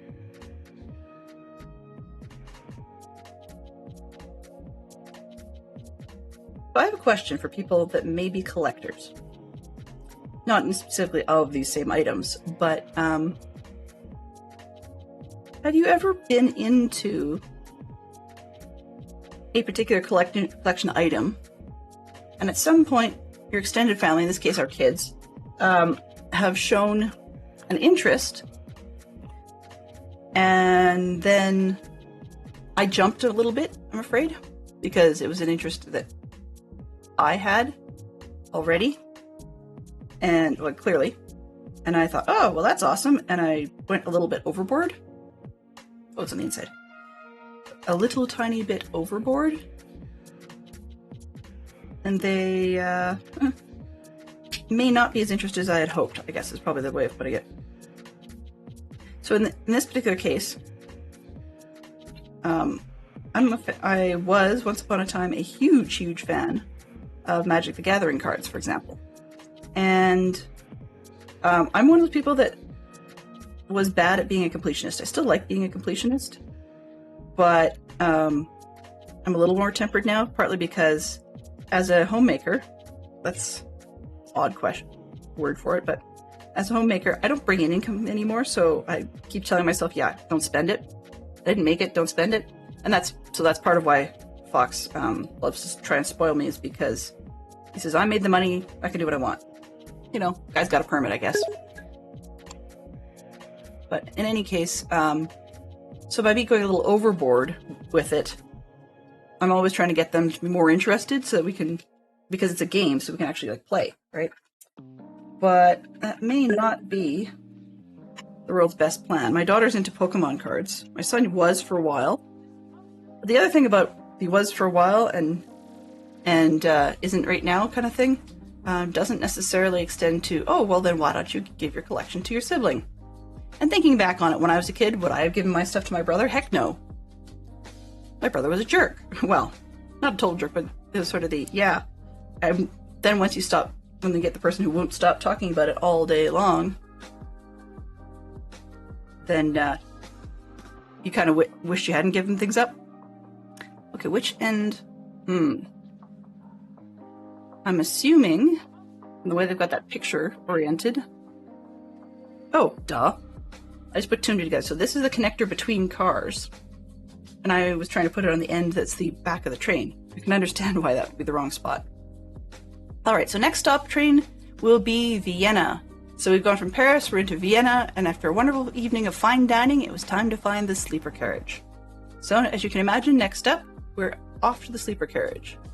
So let's invert this one. For everybody, the lovely piece that we've got. And it goes on my tracks, but I can't really show you that part because they're way over here on the shoulder. So give me a quick second to get it put away, and we'll start the next bag.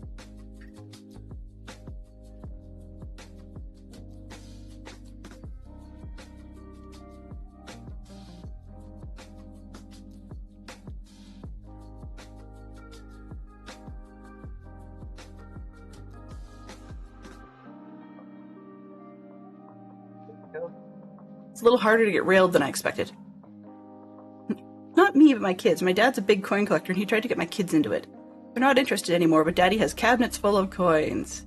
I do collect some things myself, though. Ooh, what do you collect, Poodle? I'm quite curious.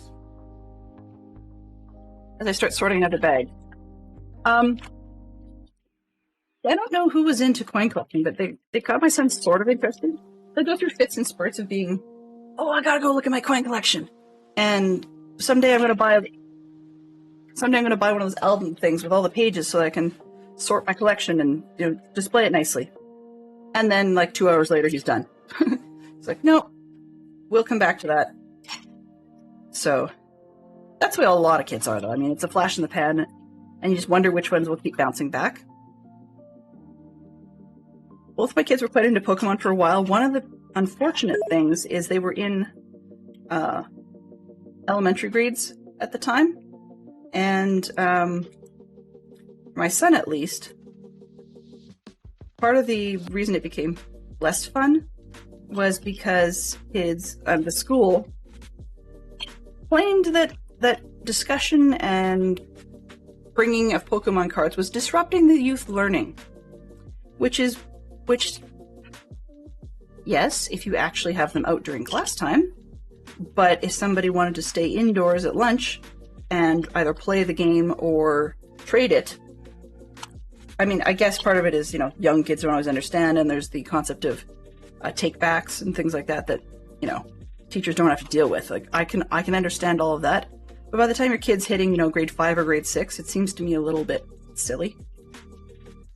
But that's just my opinion, one of those you don't have to take my word for it kind of things. Okay, so we have duplicates of everything because we're starting a new vehicle, so I've been looking for the next one. There it is. Butcher Lee. These ones are all blank, so I can put them away to the side. You collect thimbles. You like that you're small, and I can get them from anywhere. Yeah, I haven't seen too many thimbles when I was traveling, but I have heard of thimble collections like that. My grandmother used to collect spoons. So I remember distinctly going traveling, with the family on vacation, and every time we went, we'd have to buy her a spoon. And when she finally started getting older, quite a bit older, I did at one point finally call my mother out on it and be like, okay, so are you going to be having all these spoons when she passes on? She goes, I certainly hope not. But just in case I get stuck with them, yeah, that's part of why I've been trying to make sure I like all the spoons that we buy. Okay. I mean, there was a specific one that my mom liked. And I used to buy a few of them for her on eBay and stuff. It was an old pewter style spoon from the theme of Charlie McCarthy and Edgar Bergen. Edgar Bergen and Charlie McCarthy were a ventriloquism duo. So Edgar Bergen was Candice Bergen's dad, and he got quite famous for his voice that he would do for Charlie. So of course, sometimes he'd do the character, and other times he would actually just do the voice. So because he was often on radio. So apparently there's stories of times where he'd be doing a radio broadcast, and he would actually still bring the ventriloquism dummy anyways, just so he didn't have to break the image.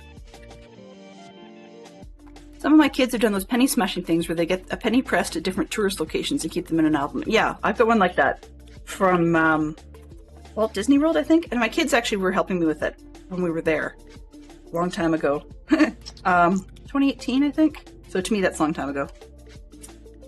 Yeah, but they were actually helping me with it when we were there, and I quite enjoyed it. The penny smashing thing is kind of fun because, as we talked about yesterday, Sherlock Holmes style, you see but you do not observe. But if you're looking for penny smashing or quarter smashing machines while you're out and about, then it actually makes it far easier to observe your surroundings a bit more effectively. Okay, those are all singles, so let's just put these ones away. Oops, keep trying to drop things in my lap.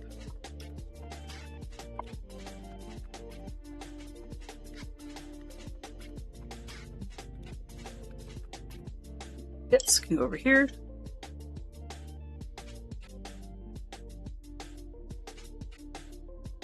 But I mean, it's not one of those things necessarily. Coin collecting or something like that isn't something necessary that I would get into, must-haves. Although my son's got a few cool ones that he's picked up. One of them was a Jubilee, a Canadian Jubilee coin. I think we don't usually use 50-cent pieces much up here, but there was one for the Queen's Jubilee, and I'm not sure which one it was. 50th, I think. No, could have been 50th. Maybe it was, but yeah, it was definitely not gold, even though I think the Jubilee was supposed to be gold, a golden Jubilee. Weird random bits. That's gonna have a lid. My dad buys proof sets and gives them to all his grandkids on their birthday every year. Huh. Definitely a unique gift. That might be something worth appreciating. Fantastic Sherlock Fox is on it like a comet. And if you get that reference, you've had kids too recently. I don't know why that one stuck with me. Well, actually, one of the things I really enjoyed as a kid, we used to be able to pick up at our at our post offices. You used to be able to pick up, what do you call them? Like little coin cardboard things for the year. And then whatever that year's sort of set of special quarters was, as you found them throughout the year, you put them into the little cardboard things. Quite like that. I miss those.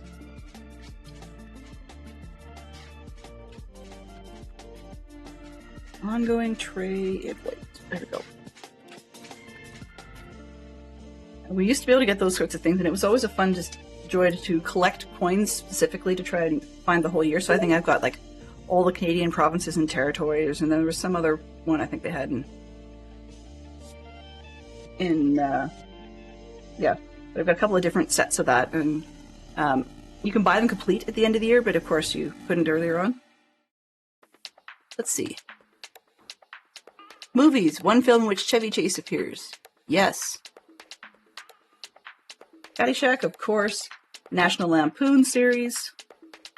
That's about it. I'm not really a Chevy Chase fan. Ooh, got a printed something that I'll show you when it comes up. And gems. So I think we're going to be bottle stoppers of some sort. Ah, ooh, and some printed gold pieces. Here, let's see if I can get those to zoom properly. Maybe? Come on. Too close? There we go. Those crowns look pretty neat. I don't know what they're for, but we'll find out.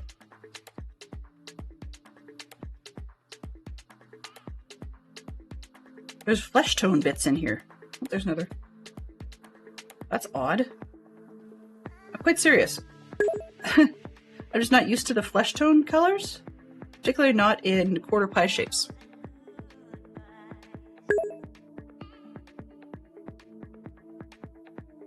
A Baldwin brother, huh? I'm not really sure about these whole brothers teams. Like, give you first names, maybe? Okay, so it doesn't show well here, but they are like flesh tone compared to the white. Just minorly surprised.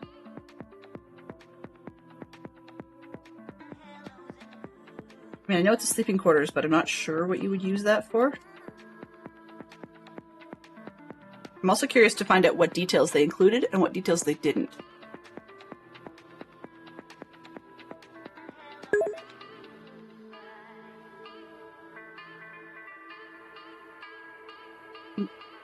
Stupid things are bouncing in the trays. That's fine, but it makes them hard to get into the correct spots when they bounce. Probably. Alec is one of them, but that's about as near as I can figure out. I know Alec Baldwin as a name. That's all I know.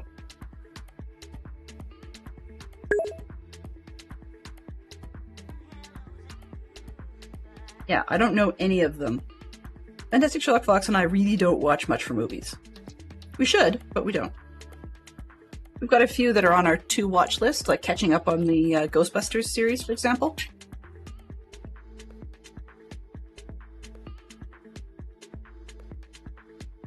But part of that is, now that we've got kids, just about every time we watch a movie, it's with the kids.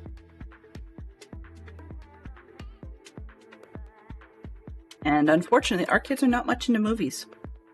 They actually will actively refuse to watch a movie. And it's not necessarily that they would want to do something else.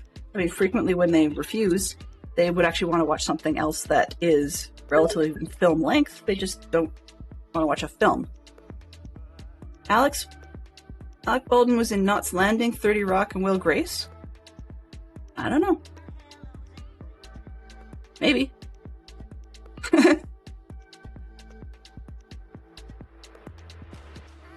Which would be interesting, because if you're talking, that would be TV shows, but I think it's asking about films. If it's the right movie, though, if we force them to watch it, they often like it. Yeah, the D&D movie was like that. not super high on my list, but I've never really been into films like that in the first place. But I didn't dislike it, right? I need 2 more plates. There we go.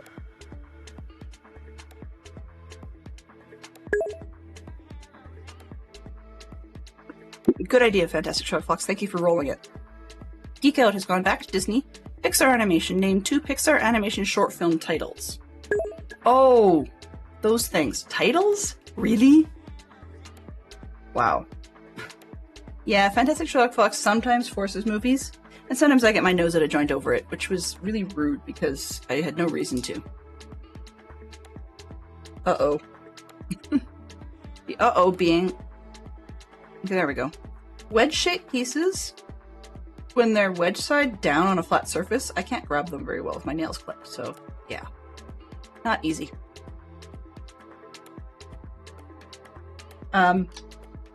But I mean, we did take the kids through some of the silly movies, like we showed them Princess Bride. And, no, actually, don't think we showed them that. We showed them, the first Pirates of the Caribbean, yeah. That one I know we did. And, we took them through the entirety of the Harry Potter series because, you know, you can't live in this house without having seen that. And we took them through the entirety of the Star Wars series, although that took years. Come on, camera. Try this again. Up, down, down. Got the light. There we go. That's better. Yeah, I have not taken them through Star Trek yet because that was my thing. And depending on the mood I'm in, some days that's fine, and some days I think that, you know, stuff I'm into is useless and old and inappropriate and blah, blah, blah, you know, all that rundown stuff. Okay, so here's the piece I was going to show you earlier, now that I've just got the camera all sorted out. Maybe not. It's got the light, and there we go, sort of. I keep moving, right? Point is, it's all pretty, but it's only on the one side, and they printed it, and I'm not quite sure what it's supposed to be.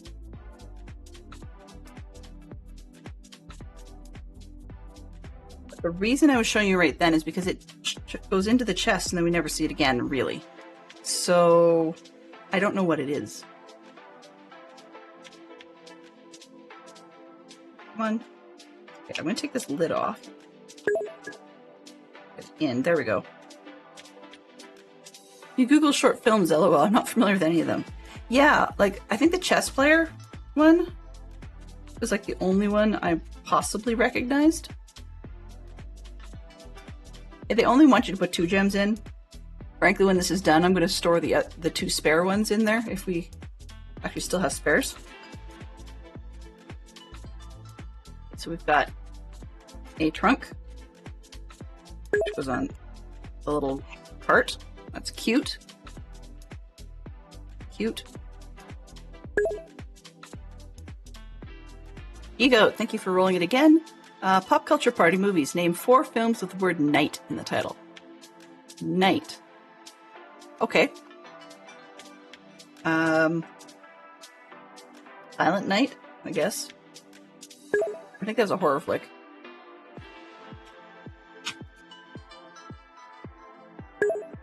Two of those little gold crowns I showed you earlier go inside the little box. Looks like they stack them. And if I can actually get it right, there's a bump inside. Maybe they'll stop rolling. And Night at the Museum. Yes, for sure. Night Train to Someplace. Is that actually a movie title? Or are you remembering slightly? Dark Knight? Yep, that would be one of the Batman films, if I remember correctly. Which, usually I don't, so take that with a grain of salt. Stickers!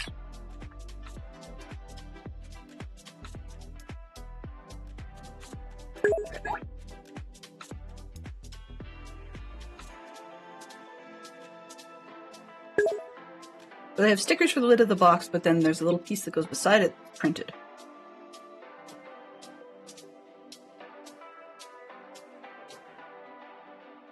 That's on top of the chest. And I'll show you the printed piece as well. We'll just bring them both up together. There we go. And I do it without shaking. Come on, camera. Maybe, maybe not. You get the idea. The envelope, weirdly enough, yeah, it's not focusing for me. I'll just go with it. The envelope, weirdly enough, actually says top secret on it. I think it's kind of cool. Knight Rider on TV, for sure.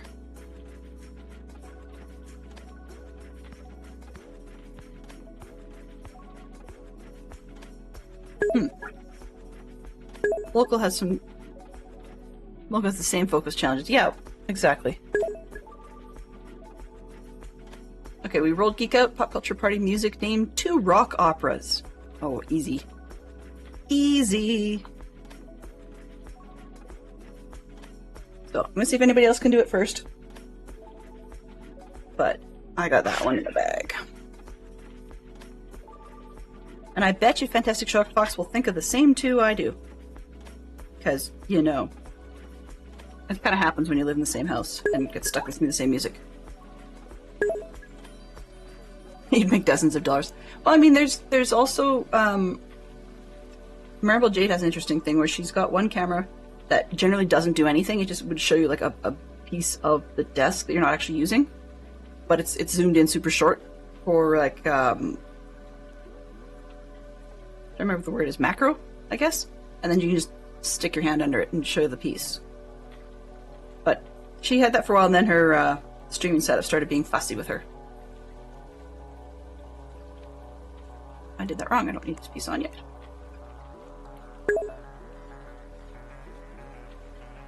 Okay, so rock opera. Rock Horror Picture Show and Little Shop of Horrors. Yep, exactly. I would say those would probably count. Another one I was thinking of is Tommy, and the other one would be Jesus Christ Superstar. Because both of those definitely have an awful lot of the rock style to them. It's actually interesting because that was one of the reasons why JCS was so controversial when it very first came out in the 70s or early 80s, because people didn't feel that rock music was appropriate for that type of content. Although, yeah, exactly. Although, weirdly enough, several years ago, I went with my mom. Used to go do I don't regularly attend church services. There's the long and the short of it, and without getting too pro-con religious or anything like that, was just that I never really found one that quite clicked with my own thoughts. Therefore, just never did. So I used to go with her to others for Easter services, like on Good Friday. And one year she said, "You won't believe it. Look what I found," and showed me the advert for a church that was doing a small, membership acted version of Jesus Christ Superstar. I'm like, I'm in. Gotta go watch that. And it was probably the weirdest version I have ever seen. And the most, what's the word? Sketchy, I guess? Not that it was, low budget or anything like that. I mean, you kind of expect that. But it didn't look like a high school play. It's just that some of the costumes were weirder than ever. Like when they had that play on live, like a musical live. Every year, ABC, I believe it was, does live musicals. And they did this. They did Jesus Christ Superstar one year, and they had Alice Cooper playing in it. For like rock, talking about rock. If they had Alice Cooper in there. And I thought, okay, what kind of bizarre costume we're going to get out of that old guy now? And he had a suit. Like a 3-piece suit. So, but for the same character in this other one, it was far different. Far more men's tank top showing off his muscles, some interesting pants. Yeah, it was odd. So in any case, it's one of those things that everybody's got their own opinion on what's good and bad and appropriate and not appropriate for things, and you can't win them all, no matter what you do. Trying to be too middle of the road just makes you boring. Okay. Let's roll. Let's roll that one before I get myself into too much more trouble. Disney again. I swear, I have not put in all of the Disney cards yet. We still have at least that much left to get input. And I'll have to double check to see if it's that pile or if it's the other pile. We're getting an awful lot of Disney and Pixar. I think it's just because it's easy for people to know trivia about. Let's see. Little Pirate, I took me to fan of the... Yes! That was so much fun. I had been enamored with the soundtrack, having never seen the show, but like knew all of the original London cast lyrics off by heart, like totally. And so we saw that it was coming to Calgary, and my parents had seen the on trip. I think they'd seen the Toronto version, where the lyrics are different. And I was like, I don't know. And then I decided, no, I wanted to go. So Fantastic Sherlock Fox and I got tickets and everything, and yeah, that story of engagement was fun because we'd already decided everything was going to happen and so forth. It wasn't a big deal. We went and picked out the ring together, etc., and got it, sized and made a couple adjustments and so on. And they said, okay, well, it's going to take a little bit longer for that. Fox sees that and ran with it like crazy. So, and then I'm getting ready.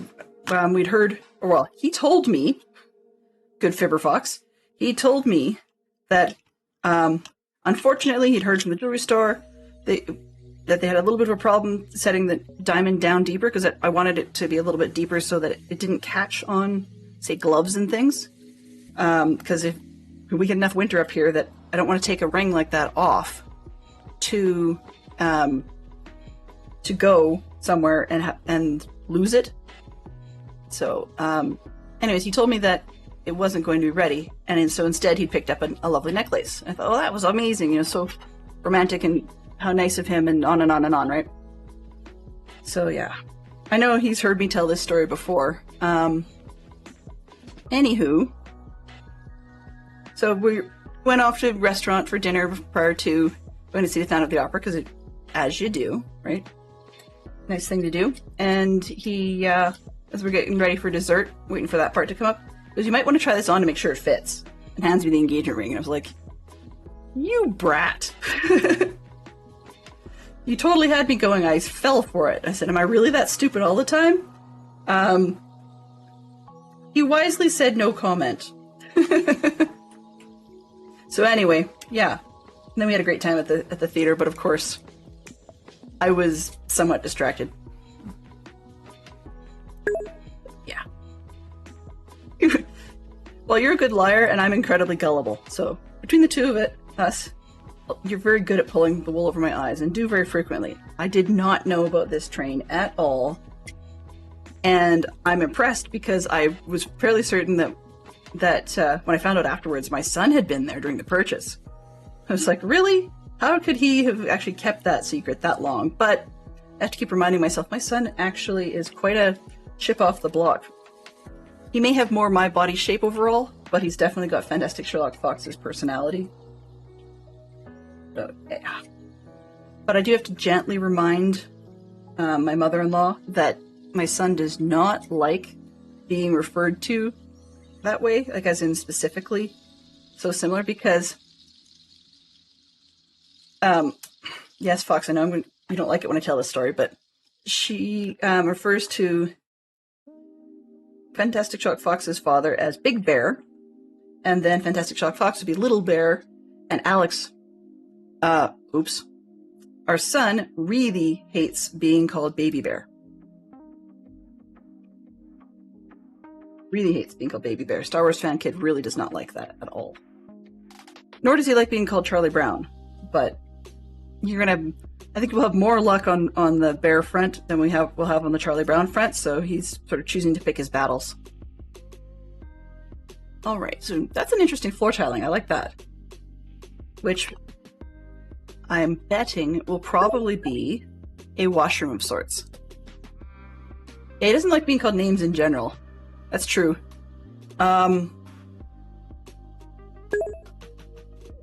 I've kind of given myself enough to be doxxed, so I'm not going to leak everything, but I'll just jump in. One of the other things that he doesn't like is his sister every once in a while loves to call them owl legs, and he really hates that. He kind of puts up with it, but it's really not his thing. Let's see, Geek Out. Names. Games. Name 4 video games in which you can play a female protagonist. Ooh. Female protagonist. Tomb Raider, I guess? Yeah. That's the only one I can think of at the moment. Okay, let me correct that. Tomb Raider, and then you can do it any of the ones where you can pick whatever gender you want your character to be. So, like Hogwarts Legacy, you can do that in as well. Which I haven't played in a very long time. Maybe the next time that I'm having a I don't feel like playing Minecraft on stream kind of day, rather than playing Valheim, maybe we'll do a touch of Hogwarts Legacy, because I'm still very, very early in the game. So you'll have missed some of the story, but not a whole ton. Splatoon, you can play female one, yep. Oh, Mass Effect, I forgot about that one, yeah, totally. I've read about that, it never really appealed to me, but I've had different people say, hey, you should try it. It's like, no. But nothing wrong with the game for those who enjoy it. Actually, truth be told, there's in Minecraft, you can be Alex. Yes, that's true. I can be an Alex in Minecraft. I was gonna say, definitely you can do that. I lost my thought. There was something I was gonna say about that. In any case. Oh, yes. Some people, I mean, it depends on the game, but I'd say Tomb Raider is another one of those ones where sometimes people will play a character of the opposite gender to what they are, or sorry, yeah, I'll leave it at that, why not? To what they are, and that's because if you're going to be playing a character for quite a long time in the game, some people find it appealing, we'll leave it at that, but appealing to be playing the other one because sometimes you're looking over their shoulders, seeing their muscles, watching their butt jiggle, you know, all that kind of jazz. And so therefore the female characters are sometimes there for lip service of having a female character in it, so that people can watch that all day long rather than having them do much. The Tomb Raider is a poor example of that because, I mean, that really was the whole storyline. But some versions are very, bouncy. It's like, I've heard complaints from the games. It's that when they did Tomb Raider as a movie, having Angelina Jolie in there, said, I don't know why they picked somebody who's got more notable features on their face, because the game never did, and yet she's got less notable features elsewhere. I'm like, really? Come on, guys. That's something I really want our culture to get past. Okay. So now that let's move on to the next bit, and so I can get less off on that particular tangent, because that's kind of a dangerous one. I'm just going to roll this because, yeah. Okay, so we're looking at some of our printed tiles. Now we're getting some of the numbers in there.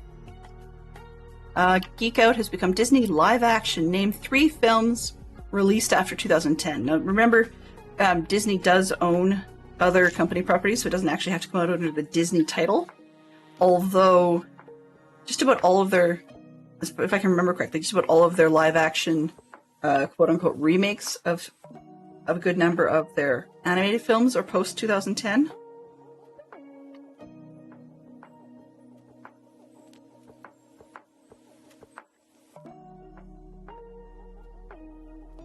There we go. Alright, it's kind of funny sometimes when it feels like what in the moment or in the month that feels like time drags on, as in February really felt like January part 2. And March hopefully will not feel like it's just continuing on. The first part of it definitely does feel like that. I mean, this is March 1st, but it feels like February is not quite over yet. Sometimes I actually feel the breaks more acutely when I'm having to go to like scout meetings and stuff, because we have a group committee meeting once a month. So it's sort of, oh, guess it must be a new month because we're having a group committee meeting.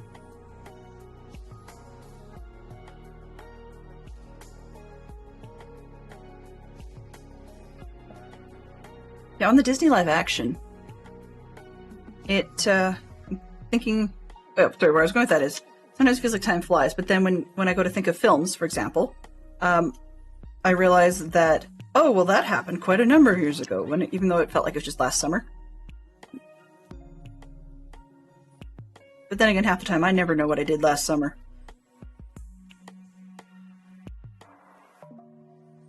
Okay.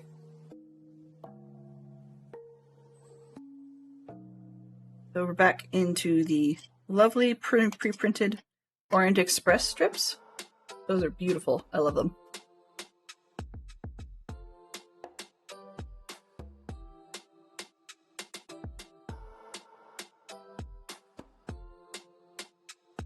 So, it says Disney live action. I guess, doesn't Disney own, like, the MCU? Or is that Sony? I can't recall. I know Sony owns Spider-Man for a while, and I can't remember who owns the rest of it.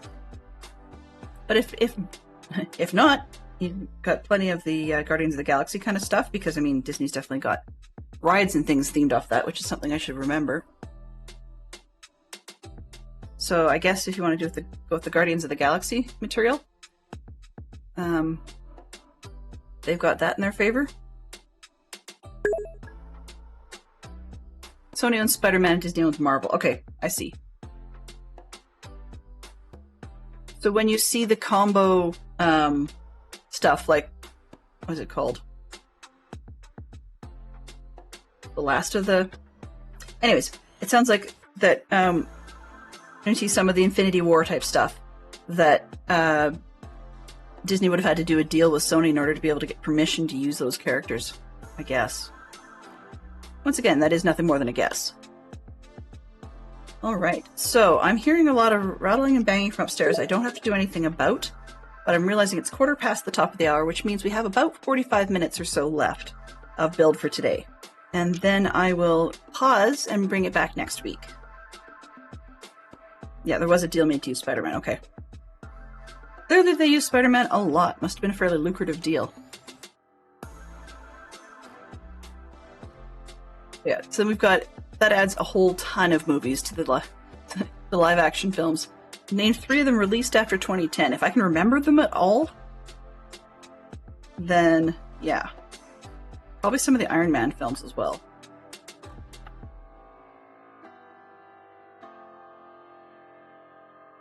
I can't recall if live-action Beauty and the Beast was post-2010 or if it was before that. I know live-action Aladdin was post that because one of my kids was born in 2011 and it's newer than they are. Yes, that's a TMI piece. This is part of why you don't want to get me rambling, because, yeah, I would be horrible at being a secret keeper for a government agency or anything, because all people really need to do is just get me talking way too long. And I will probably spill secrets I should not be spilling. Okay, so we've got an interesting pattern built in the wall. Got a couple of gold bits. Tan one. Brown, another tan. Okay, then make a sandwich out of it, I suppose.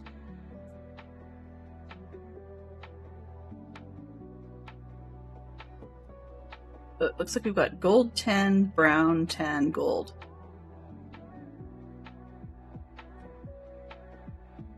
Here, it looks pretty neat from the outside.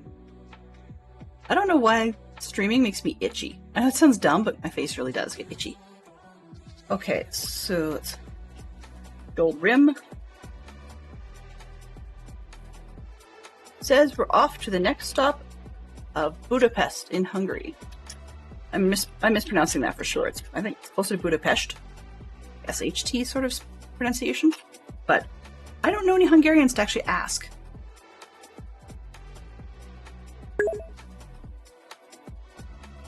Allergic to chat?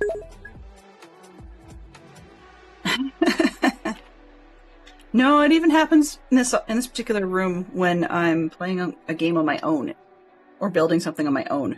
I'm not sure that it's dust, because I'm not getting stuffed up or anything. I'm just getting skin itch. I don't know. Maybe at some point we might need to put a humidifier or something in here.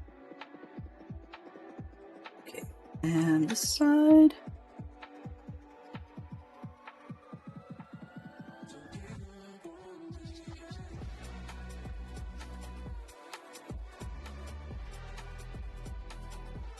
There. And then our last 2 gold pieces, just to clip it all together. Next bag. So that's not bad. We started on 7, we'll end on 11. Nice combination. Okay, so let's slide this up out of the way. Make sure we've got our red trays in reach.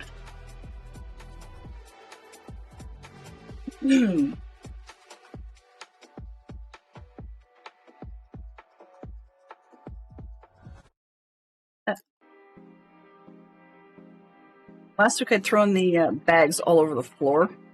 Not just while I was building, but I mean as in when we took them out of the box in the first place, because they were not in numerical order.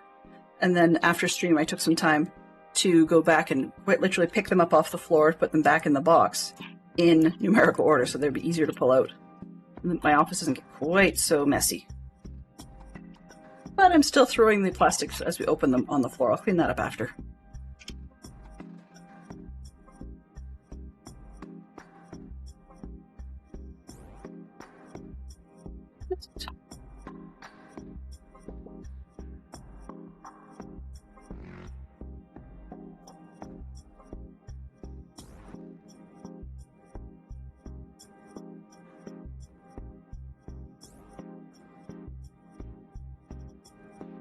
I can't count today. Oops. It's not that. It's something else. My sorting skills are sus today. That's pretty rough. These 2 arches. I know what we're doing with some of these pieces now, which helps a bit with the sorting. Just know where I want to put them.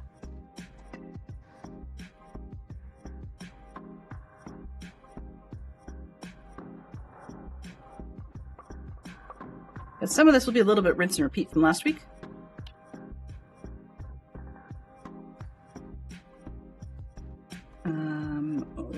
Here. Oh, whoops. Before I go putting too many things in my other trays, I should put my spares from last bag off to the side so that I don't lose them.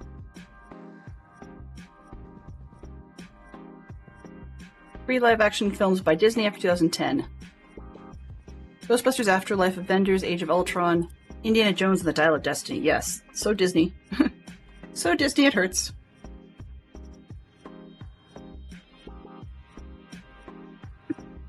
Excuse me just a second.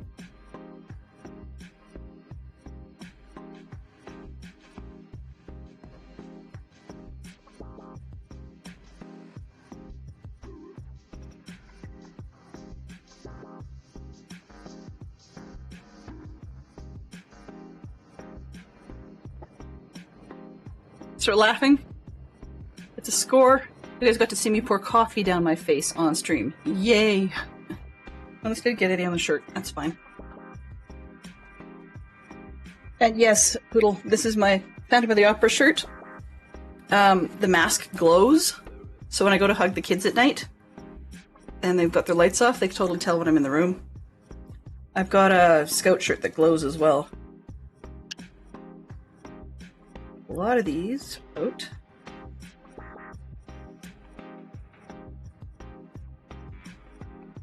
I also have a mug, actually a pair of mugs, from the Phantom of the Opera.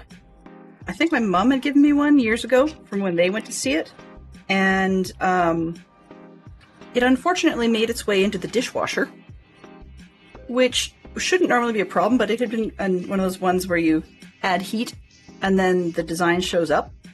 Well, the dishwasher did a good number on that and just peeled a lot of that off. We eventually ended up scrubbing it off, so I actually have like a mug that doesn't do that, but it still looks good kind of thing. But Fantastic Sherlock Fox felt bad about that. I don't know if he did it or if I did it, so can't tell you. But so when we went and saw it on engagement night, he also bought me a new mug.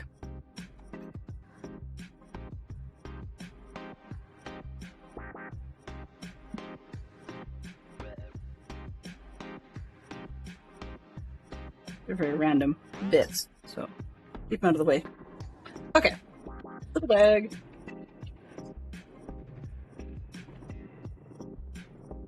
Let's roll it. Really? There was a pop song that they tried to make popular from Zootopia. I'm sure I'd sort of recognize it if I heard it, but I can't seem to get my brain to remember it. So, if anybody else knows the title, go right ahead. But it was sung by their character Gazelle, which was interesting type character.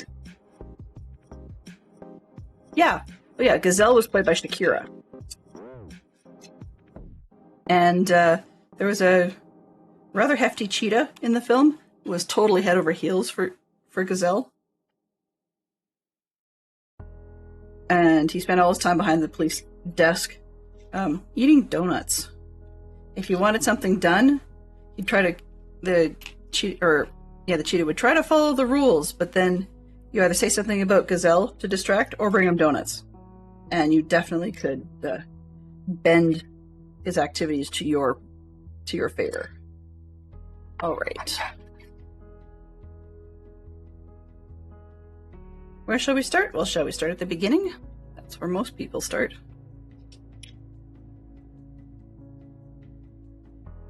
The best way to begin is at the beginning.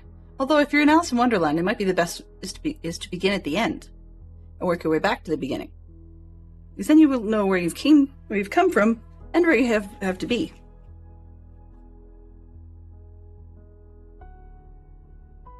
I've seen far too many versions of Alice in Wonderland, you can tell. Although I shouldn't have said anything because now I have a song stuck in my head. From a 1985, I believe, musical version.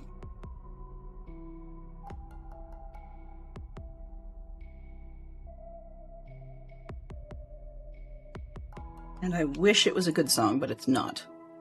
The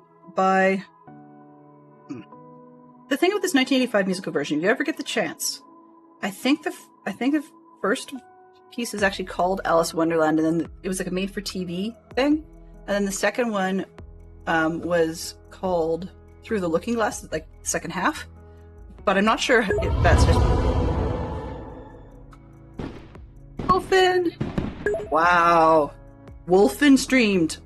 Okay, I have a VOD to watch. ASAP. Hello. Welcome on in, Wolfen. Good to see you. Welcome on in, Minneapolis Mel. Good to see you as well. Always pleased to see my friends. So, Wolfen, do tell, what were you up to today? I have a guess, but I could be wrong. It could be bingo, maybe. Well, okay, Mel can tell me. Hey Benson, how are you doing? Hello. How are you doing? By the way, if there were people who were double parking, or people who chose Mel over me, excellent choice. Not that you shouldn't be here, but... Wolfen over me. Excellent choice. Not that you shouldn't be here, but that a Wolfen stream is not something anybody wants to miss. Let's see, do we have... Nope. No, I just hit the wrong light, didn't I? Turned it off. Let's try this. And...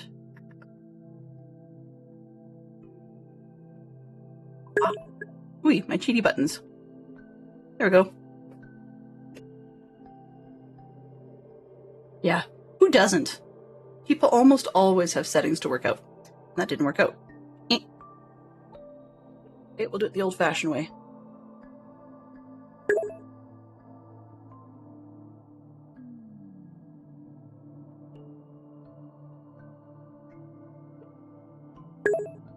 There we go.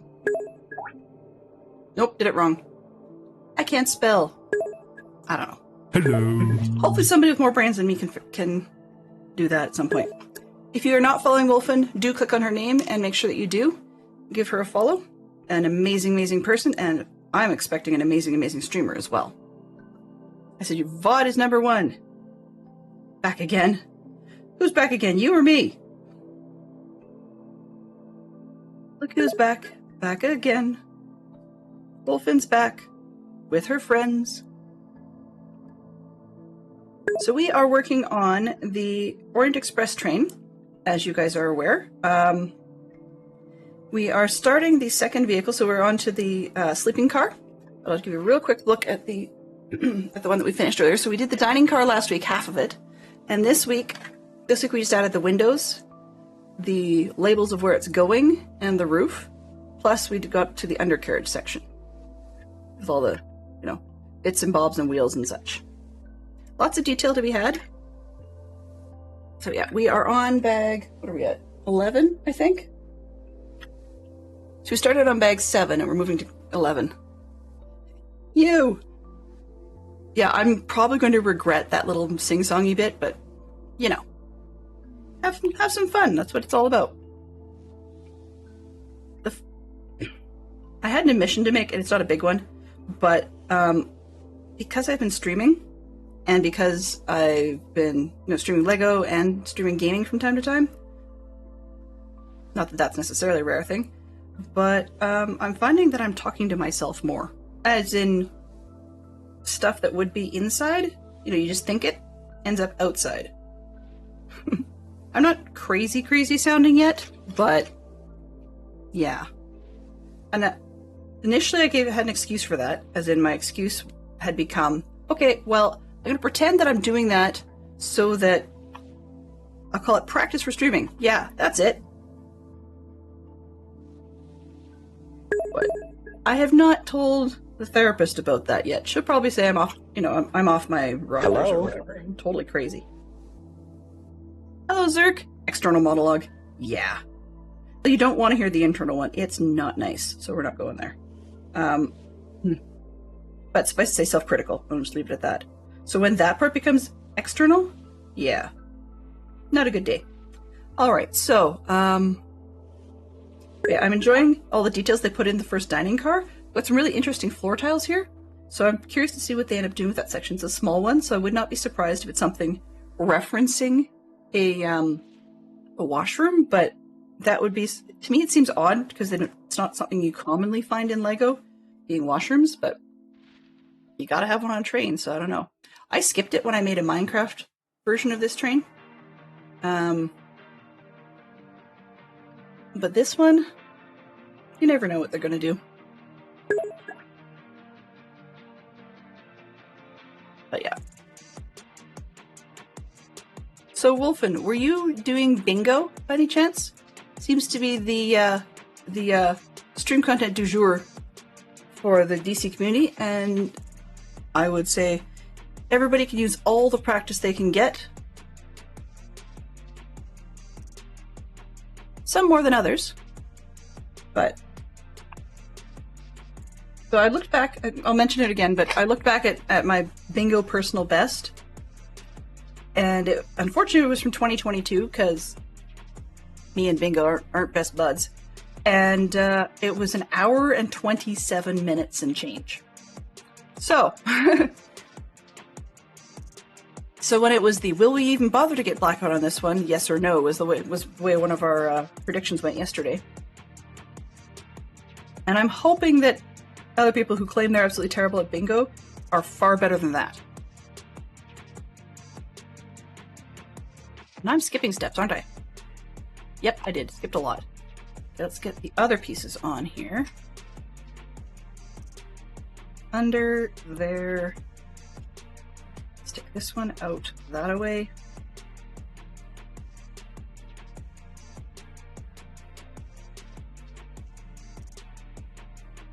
The Fantastic Sherlock Fox printed me some new the red bins that you can see on screen there. Just because the white ones had a horrible glare last week. The red's not much better in terms of glare. I think it'd be every single color would be awful, including black. Is just I don't have the best camera for it. Just a webcam, right? But I don't know why it wants to oversaturate like that. The rest of it doesn't seem totally washed out, but that part just seems a little odd. For Geek Out, the song was called Try Everything. Did you end up having to look it up? I'm curious. Though I cheated and asked Google to play that song from... Yeah.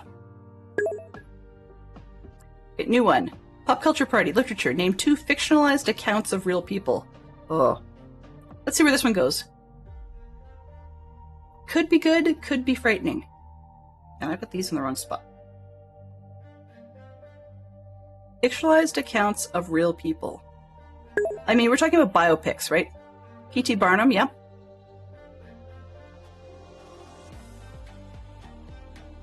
It's in literature, so we're not talking films.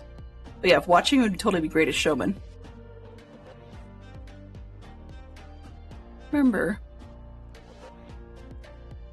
I mean, I can name some people who've had fictionalized accounts done because they basically didn't allow biographies of themselves while they were alive. And one of those actually would have been Albert Einstein. But the title of the book escapes me. And the problem is I sometimes read actual biographies, so I don't want to get those too confused.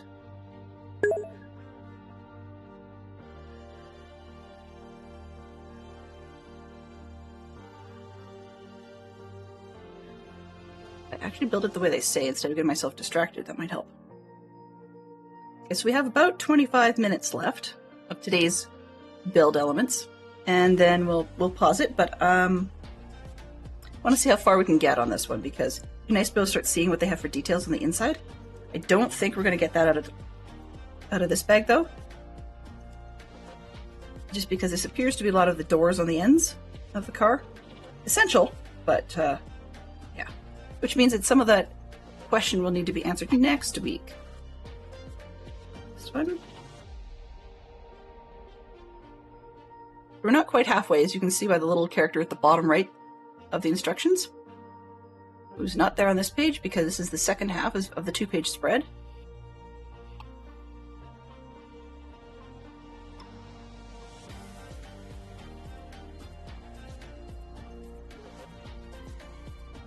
Don't know quite what happened, but I think after I spilled coffee on myself, I think I lost the groove, so I'm just trying to get that back.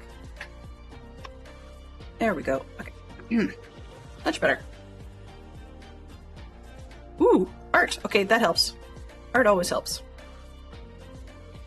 I mean, stickers could be fussy, but I love the art. Which one are we using? Sticker number 1. Okay, there's 2 identical ones this time. Because last time, they weren't identical. So as I may have mentioned last week, one of the advantages to having the little Lego brick separator in the kits is that I don't end up getting my fingers in the way of trying to put in a sticker, so I can better line it up. I still make things crooked, but at least it feels a little bit more likely to be centered in a way I can live with. Oops. There we go. Yeah, so, for example, I mean, this one's not... Oh, come on. It's not crooked. Hard to show. Well, anyways. It's not crooked, but it's up too high. That's okay. It's not bleeding over the edge, so I'll leave it.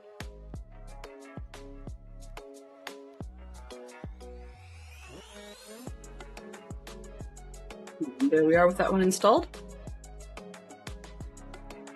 I assume there's one for the other end. Yeah, there is. Alright, so this end we need the same thing.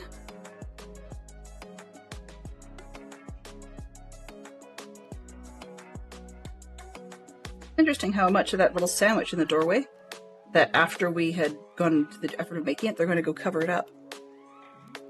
That's Lego for you. And sometimes they have great details, and other times you wonder what on earth they're doing.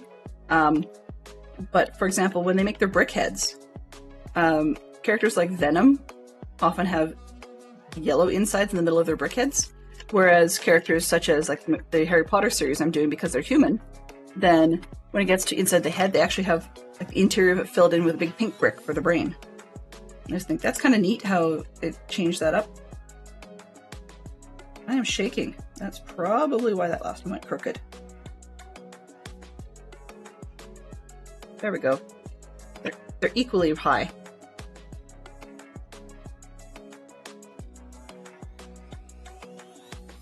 There we are with it installed.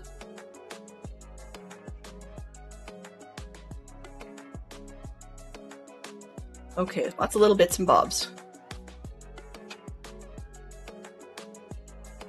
Where did I put this one? Oh, these are the door things. Okay, I remember this. Oh, that one. This one.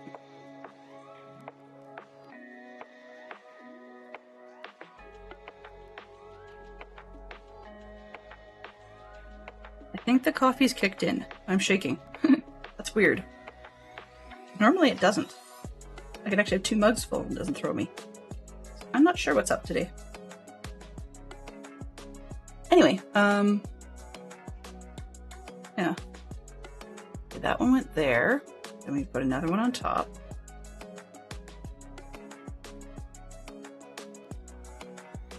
They're not straight.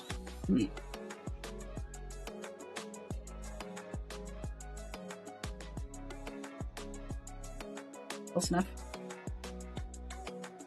I mean, nobody's going to see it in the grand build at the end if they're not perfectly straight. I mean, if you don't care at all, sort of thing, well then, and things get all over the place, then it can be a mess. But when we're dealing with little pieces here and there, it's not something somebody's going to notice. All right, what do we put on top? Another. Where did I put them?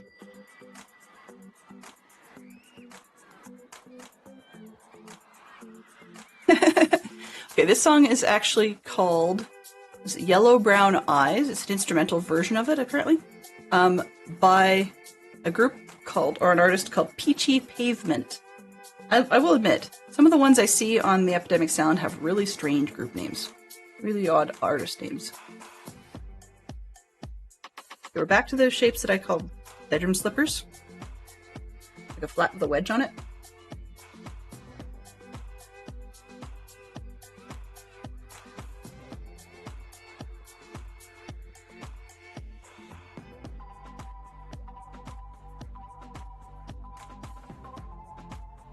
Ready.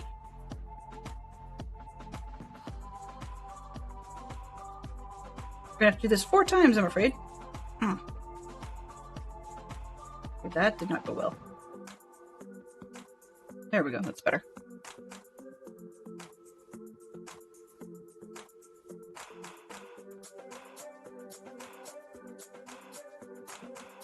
So 2 times. Okay, so they're having us build both, and then they're having us install it. Because this is the same thing on both sides. Which way around? This way around? That way around. Alright, so in the meantime, if you haven't already, this is your time to hydrate. Everybody hydrate! You know how this drill goes. Grab your water, your pop, your juice, your coffee, whatever you may have kicking around, something that's preferably hydrating, and have at her. No. Don't think so. Sorry, Oswin. I think Osmond needs more personality.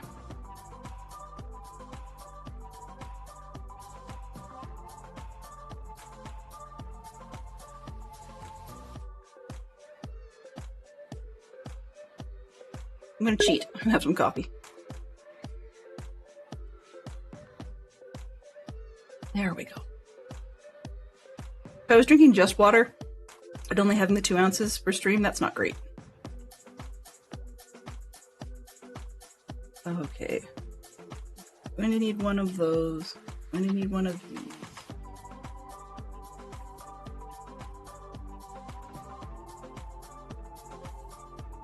A lot of these. So you build 2 lefts, and then you build 2 rights. 2 rights don't make a left? Is that how it goes?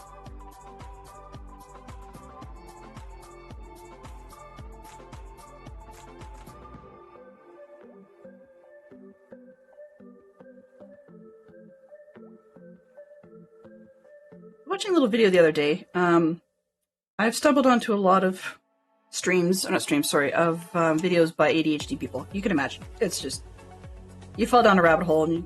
But anyways, there's one in particular where this gal, I would be really glad I don't have to live her life. She forgets all kinds of things. But they've started going down a little series of videos talking about the differences in the way she thinks compared to the way her husband things. And some of them just kind of went, what? I can't believe somebody's like that. And the example I'm thinking about was they were talking yesterday about road directions. So he was saying, okay, you can't seem to remember a whole lot of how to get somewhere. But let's try this. And he said, okay, so you go down the road, you turn right, then you take your second left, then you go all the way to the roundabout, third exit, and then your first right. And she's like, you got down the road, and no, that's all I can get you. Sorry. And he said, well, what are you doing? She's like, well, I'm actually picturing the directions. What do you mean? Like, down the road and turn right? You mean you see the words in your head? Yeah, I see the words in my head. Don't you? And he's like, no. So he said to her, why don't you try picturing it as a visual, picturing it as like a little sketch with arrows in it. And he gave her the same set of directions. I don't know why I remembered that, but it was like down the road, turn right, second left, go to the roundabout, third exit, and then turn right, I think it was. Something like that. Anyway, I wouldn't even know where they're going. They didn't say where they were headed. But then she said, when he gave her that set of directions, and she started picturing it as an arrow, for her turns. Instead of words, like actual pictures, she got it right away. And she's like, oh, you changed my world. I'm like, what? You had a problem like that in the first place? So I'm really glad I don't live her life. Because I would have thought, my word, no wonder nobody can remember any directions. I do things visually by default. And the husband said, yeah, we just do it with arrows if we have to remember it that way at all. Just like, oh, this will be so good forever. It's like, wonder what else I could think that way. What else I can think that way? Okay. Why does... Aha. Done got talking and missed a step. That's the nice part about doing things in duplicates, is because then if I miss something, I can try and figure out why they don't look the same. Because we have 2 rights and I'm assuming 2 lefts next. Nope, they actually want them installed. Okay. We can do that. Let's start with the back end one that they talk about. And which way do they want it to go? Build thing in. Okay. There's one. And then down at this end, here's the other.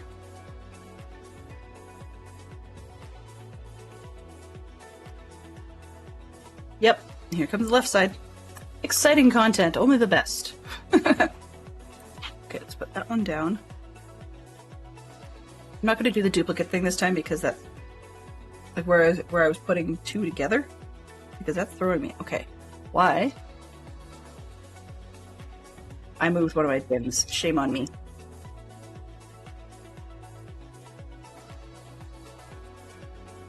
It just made me think about, how do you remember things, right?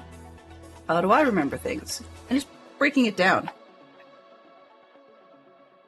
And yet, there are other things I think a lot of people do that she makes a big deal out of.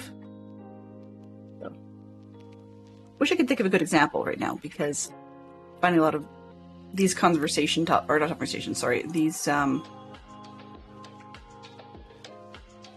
issues I do identify with some of these things, so I can't really say too much about that because I don't know how far off I am.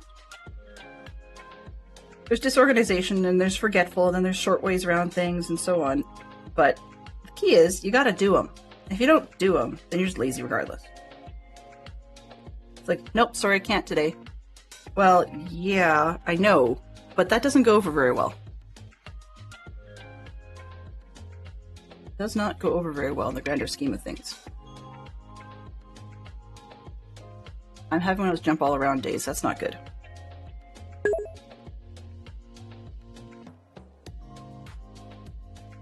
Great. So that far, so far, so good. We need the slipper shape.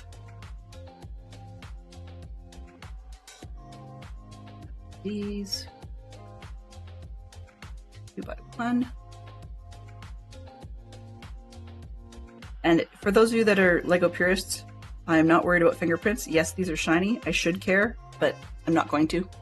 Maybe if I actually feel motivated at the end, I could wipe them all and polish down the outside of the build, but I'm not that person. Not normally, anyway.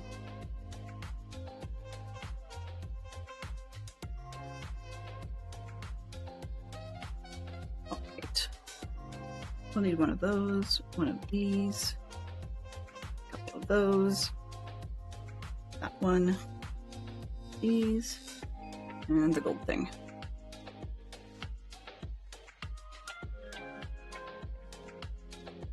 Ow. I pinched my finger. Some days I couldn't see the nose in front of my face. Well, okay. Most days I couldn't see that.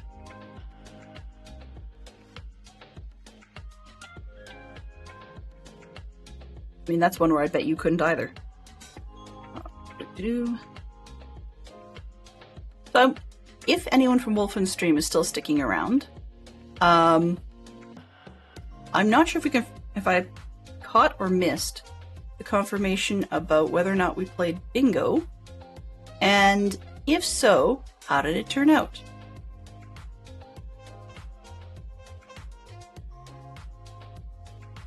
Because I'm going to be trying some more bingo on Monday, and I have to start thinking in advance of all the little things. All the things, as some channels say. But think about it, idly in advance, because I'm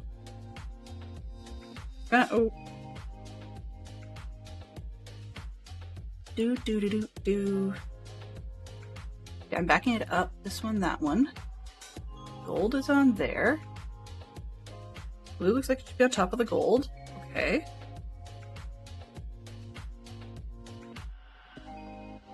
Slipper thing. That's what I missed. No bingo, just testing setup. Awesome. Awesome, awesome, awesome. I mean, as Deadcraft put it, we don't have to stream our bingos, right? I know also the other part of it was people have been pressuring Wolfen to no end about streaming. And it's one of those things that, if you try it and you decide that you can do it, you get past the technical part of it, and you just don't like it. Nobody says you have to keep going. Right? But it's always fun to be able to have it if you want to collab. That's always nice too. Or if, I was thinking about the other day, or if one wanted to stream something that the other person playing didn't have a channel, then how would one go ahead and do that? That's something I've been playing with. Fox says he can probably stream, but, it's just one of those, a problem that hasn't necessarily needed a solution, but my brain wanted to give me a solution. And so I was playing with different ways of doing that. Or things like how to make this stream more interesting with just one person. Okay, I have 2 little bits left, so I think I did something wrong, maybe? Nope, I need them for the next part. Okay.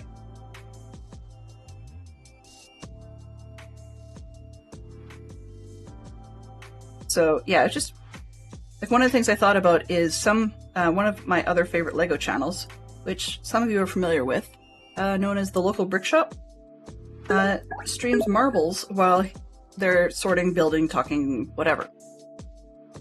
But they keep pausing for it, and I know I would keep forgetting to, to talk to people. I would just, and I would forget, or not forget to talk to people, forget to start the game and run it and so on. But it's one of those things where I thought about it, and it's well, what if I didn't have to run it?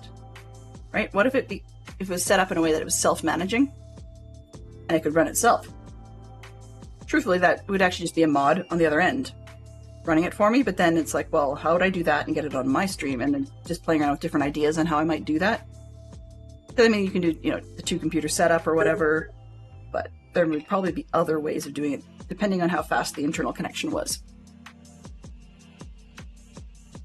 But it's not saying I will be doing that, it was just something I was musing over. Truth be told, it's probably unlikely that I'll ever do that. But, you know. There's things that float around when you're daydreaming. Okay, so we want to take those two door arches now. Wheel wells become door arches. And set them in. Thing is, it's supposed to be minifig scale, but with the way they're arched the doors so high, you would think you could go right in, but you're going to collide with an edge. So it's just decorative over top of like what in real life would be doors. And it would still be arched higher anyways. Come on. Delenn, you can do this. Thank you. It's not that hard. Seriously. Alright, so let's see the next piece. How many? 12. What do we do? We've got a conductor and some doors with stickers. Yeah, okay, so we've got some stuff. There's quite a lot in bag 12. Let's see if we could at least get it sorted into trays for this week within the next 5. And then we'll end it off.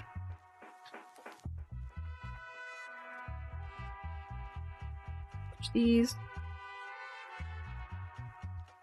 I'd like to see the minifig.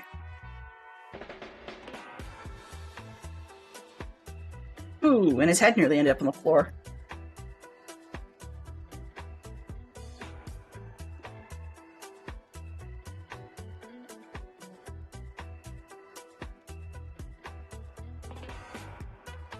And 2, 4, those are the windows.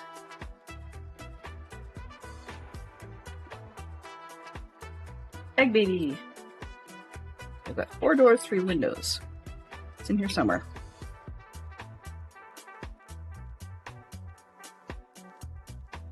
One, 2, 3, 4. There's the 4th one. Got his head, and his body, and his hat, and his legs. So we've got our little guy. Which means if all those fails, I can make sure we've got that guy by the end of stream.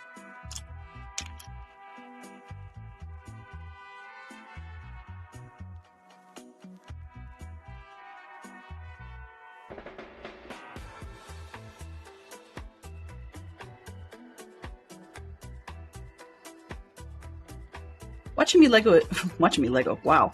That too.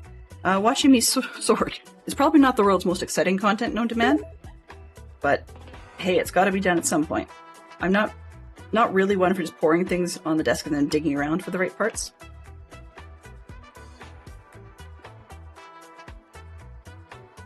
For Geek Out, Alan Turing. Oh yeah, good point. That's true. I forgot to roll it. Ah! Well, the music sort can probably answer that one. I mean, there's been enough seasons of American Idol, there's probably plenty you can pick from.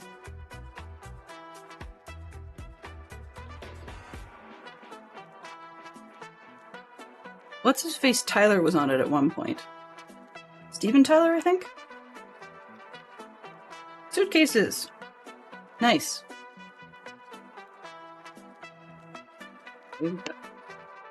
Interesting pieces. Looks like one-offs. 2.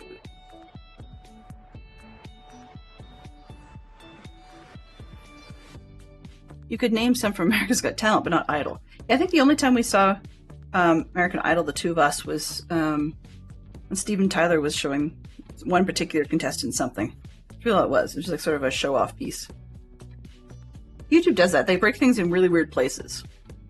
So you'll get all the special parts, like golden buzzers and so on, from America's Got Talent. But you don't really... Yeah. I don't know. I guess part of it is just I'm not one for getting glued to singers, so maybe that's why I don't watch those shows.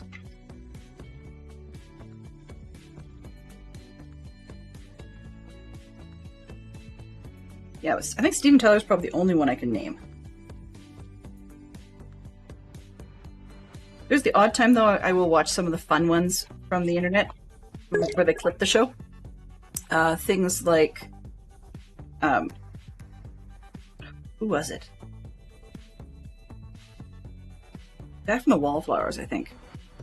anyway, you see the ones that are sort of like the Masked Singer type concept, but you'll see like a sudden surprise guest appearance from a music great. They'll just, that happens to be one of the judges' fathers or something like that, and then they'll come on the show and just sing a piece just because it's not meant as an extra one, but they come on in one of the contestant slots just to see if they can, sort of deal. See if they still got the chops.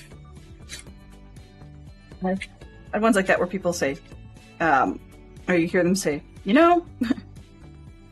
they gush about how good the person is now, but the truth is, if you were to watch them, if you were to put today's limits, I guess you could say, on some of these contestants, they never would have passed the first round back in the day. Because we have such different requirements for musicians now. It's not harder per se, but we're picky. And that's just because they want a new one, a new flash in the pan, awesome person every year. Well, that's not realistic, right?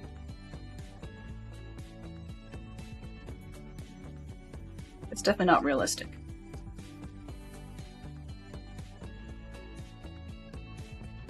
Okay.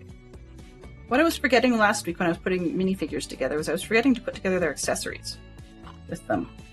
This guy's got 2 suitcases. Down that way.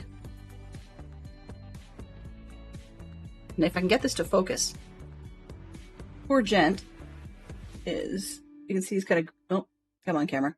He's grimacing a little bit, and can't quite see it very well, but he's got some sweat on his face. There we go. You can see just dripping down off his head. So I don't know what they put in the suitcases. Let's hope it's not rocks.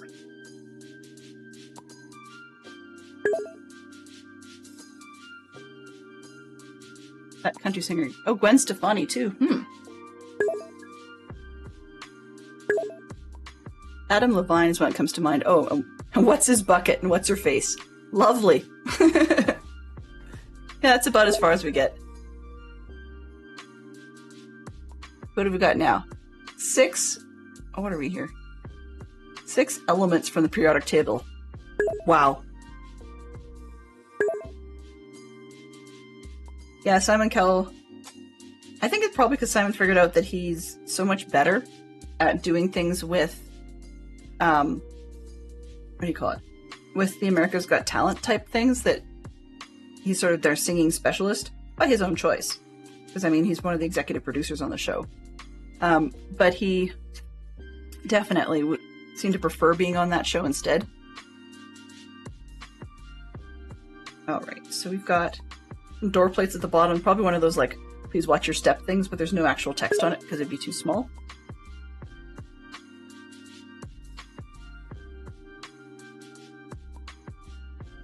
There we go. That actually went on nicer than previously.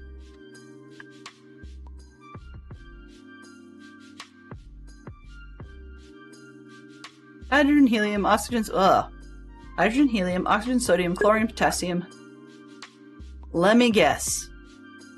Somebody has remember, it's one of those ridiculous songs that talks about all the elements of the periodic table. It seems like the kind of thing you guys would do. We did. We'll meet in the middle, Zerk.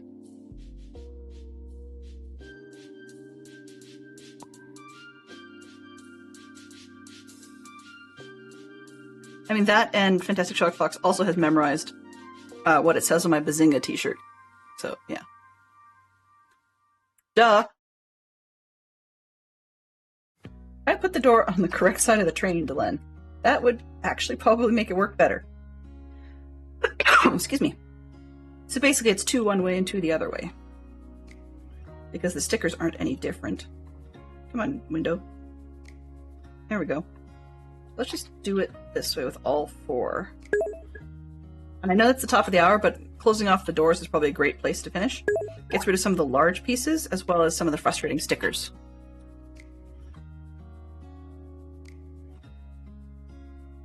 Barium, zinc, indium, gallium, arsenic, I think.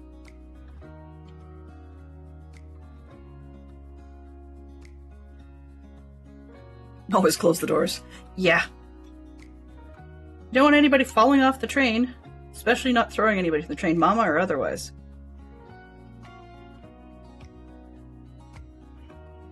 Whatever happened to those guys from throwing mama from the train?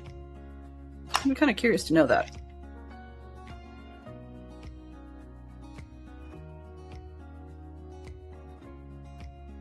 I find it interesting that in North America, at least, movies used to, more so than they seem to do now, jail time, more so than they do now, wanted actors to have a look, like a type. So which is part of what made people like Gary Oldman as notable as he is because he's one of those people that you can't always necessarily go, oh, that's Gary Oldman in a movie or show or whatever. But then when you see that he's in there, he can play the character. I mean, some of them are incredibly iconic, and you can't get away from that. But sometimes you get people that just have a look, and so you'll see them in a few films, and then that's it. They're never there. Like, you don't know who they are, or if you do know who they are, they're generally not in much of note if they have a major career. And then there's some that do have a half-decent career, but sometimes you wonder, are they of an era because there's just a look that people don't use anymore? For example, there are some films, like if we want to watch, Danny DeVito doing a Junior, or DeVito? And Schwarzenegger was in that one. So, I mean, even Schwarzenegger has a particular look, right? But when it comes to films, you can tell it's a Schwarzenegger film. It's got to have a particular look and feel. He doesn't do well outside that box. And yeah, Danny DeVito is another one I was trying to think of, though, because you see things like Penguin. He's perfect for that. Yeah, Twins is the one I meant. Yeah, that's the one. Twins is the one I meant. And then, yeah, but then he also does the Penguin from Batman. Right? But they don't seem to do that as much anymore because we're seeing some mishmash of actors that seem to be everywhere. I mean, it may be officially a while between films, but it certainly feels like, for example, that Tom Hanks feels like he's everywhere. That's a one-off piece. There have a lot of one-off pieces in here which keep baiting me to keep going. I promise I'll stop soon. Well, actually, I don't know why I'd want to promise that. Okay, so we've got a thing in a corner. What's up next?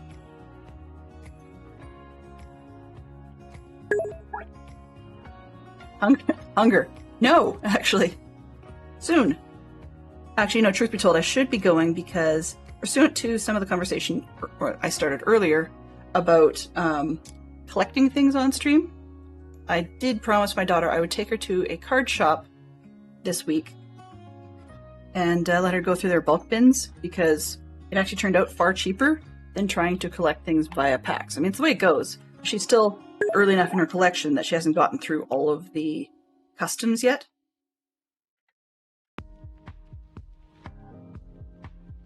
Not customs, sorry, common cards.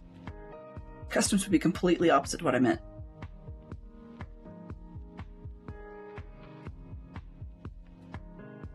Nuts. Okay, I got this one a little too crooked for my own taste. So I'm going to have to pull that one back off. I'll do that off camera. So, I want to say quickly, let's go back to another channel. Exit that. Back here. There we go. We'll switch over this way. I just wanted to say thank you very much to everybody who hung out this week. We will take a pause on the Orient Express train, and then next week, Monday through Thursday, most likely, I will be doing bingo.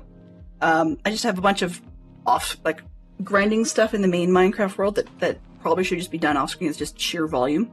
So that's one of the reasons I don't mind doing something else. Yes, actually, that's probably what I will do. So in any case, I want to say thanks to everybody who hung out for a while. If you ever need to drop in, drop out, that's totally fine. We can ASM ourselves to pieces here. Haha. And get on really random tangents that may or may not be revealing. So, yeah, that said, let's start our raid out, and then I'll say thank you very much to all of those that came in. Yeah. I love the Lego build times as a break as well, but I also love spending it with people like you guys, because you make it so much more fun. I like building on my own, but then sometimes when I do that, I'll either, as I said, talk to myself, or I will, what's the word? Or I will, listen to podcasts or something where somebody's talking at me, or YouTube videos with lots of words. So in any case, let's get that raid started, and we will say our thank yous. Mischief managed. Mischief certainly was managed, a few finger pinches to boot. All right, so thank you ever so much to those that came in today on the raids, both from ITT Tom and from Wolfen. Very, very, very much appreciated. Also, thank you very much to our moderators today, who I don't know why that guy's listed. Fantastic Sherlock Fox, Benson, and Zerk. And thank you very much to Poodle Pirate and Gary and ITT Tom, Creef, Tim Dog, and Dadcraft, Wolfen, Minneapolis Mel, and if I didn't say already, Poodle. So, in any case, I hope you guys have yourselves a very good weekend. I shall see you back on Monday. Next stream will probably be about noon Eastern, and we'll be back doing some Minecraft. So, have a great weekend. Let's get this raid started, and bye-bye for now.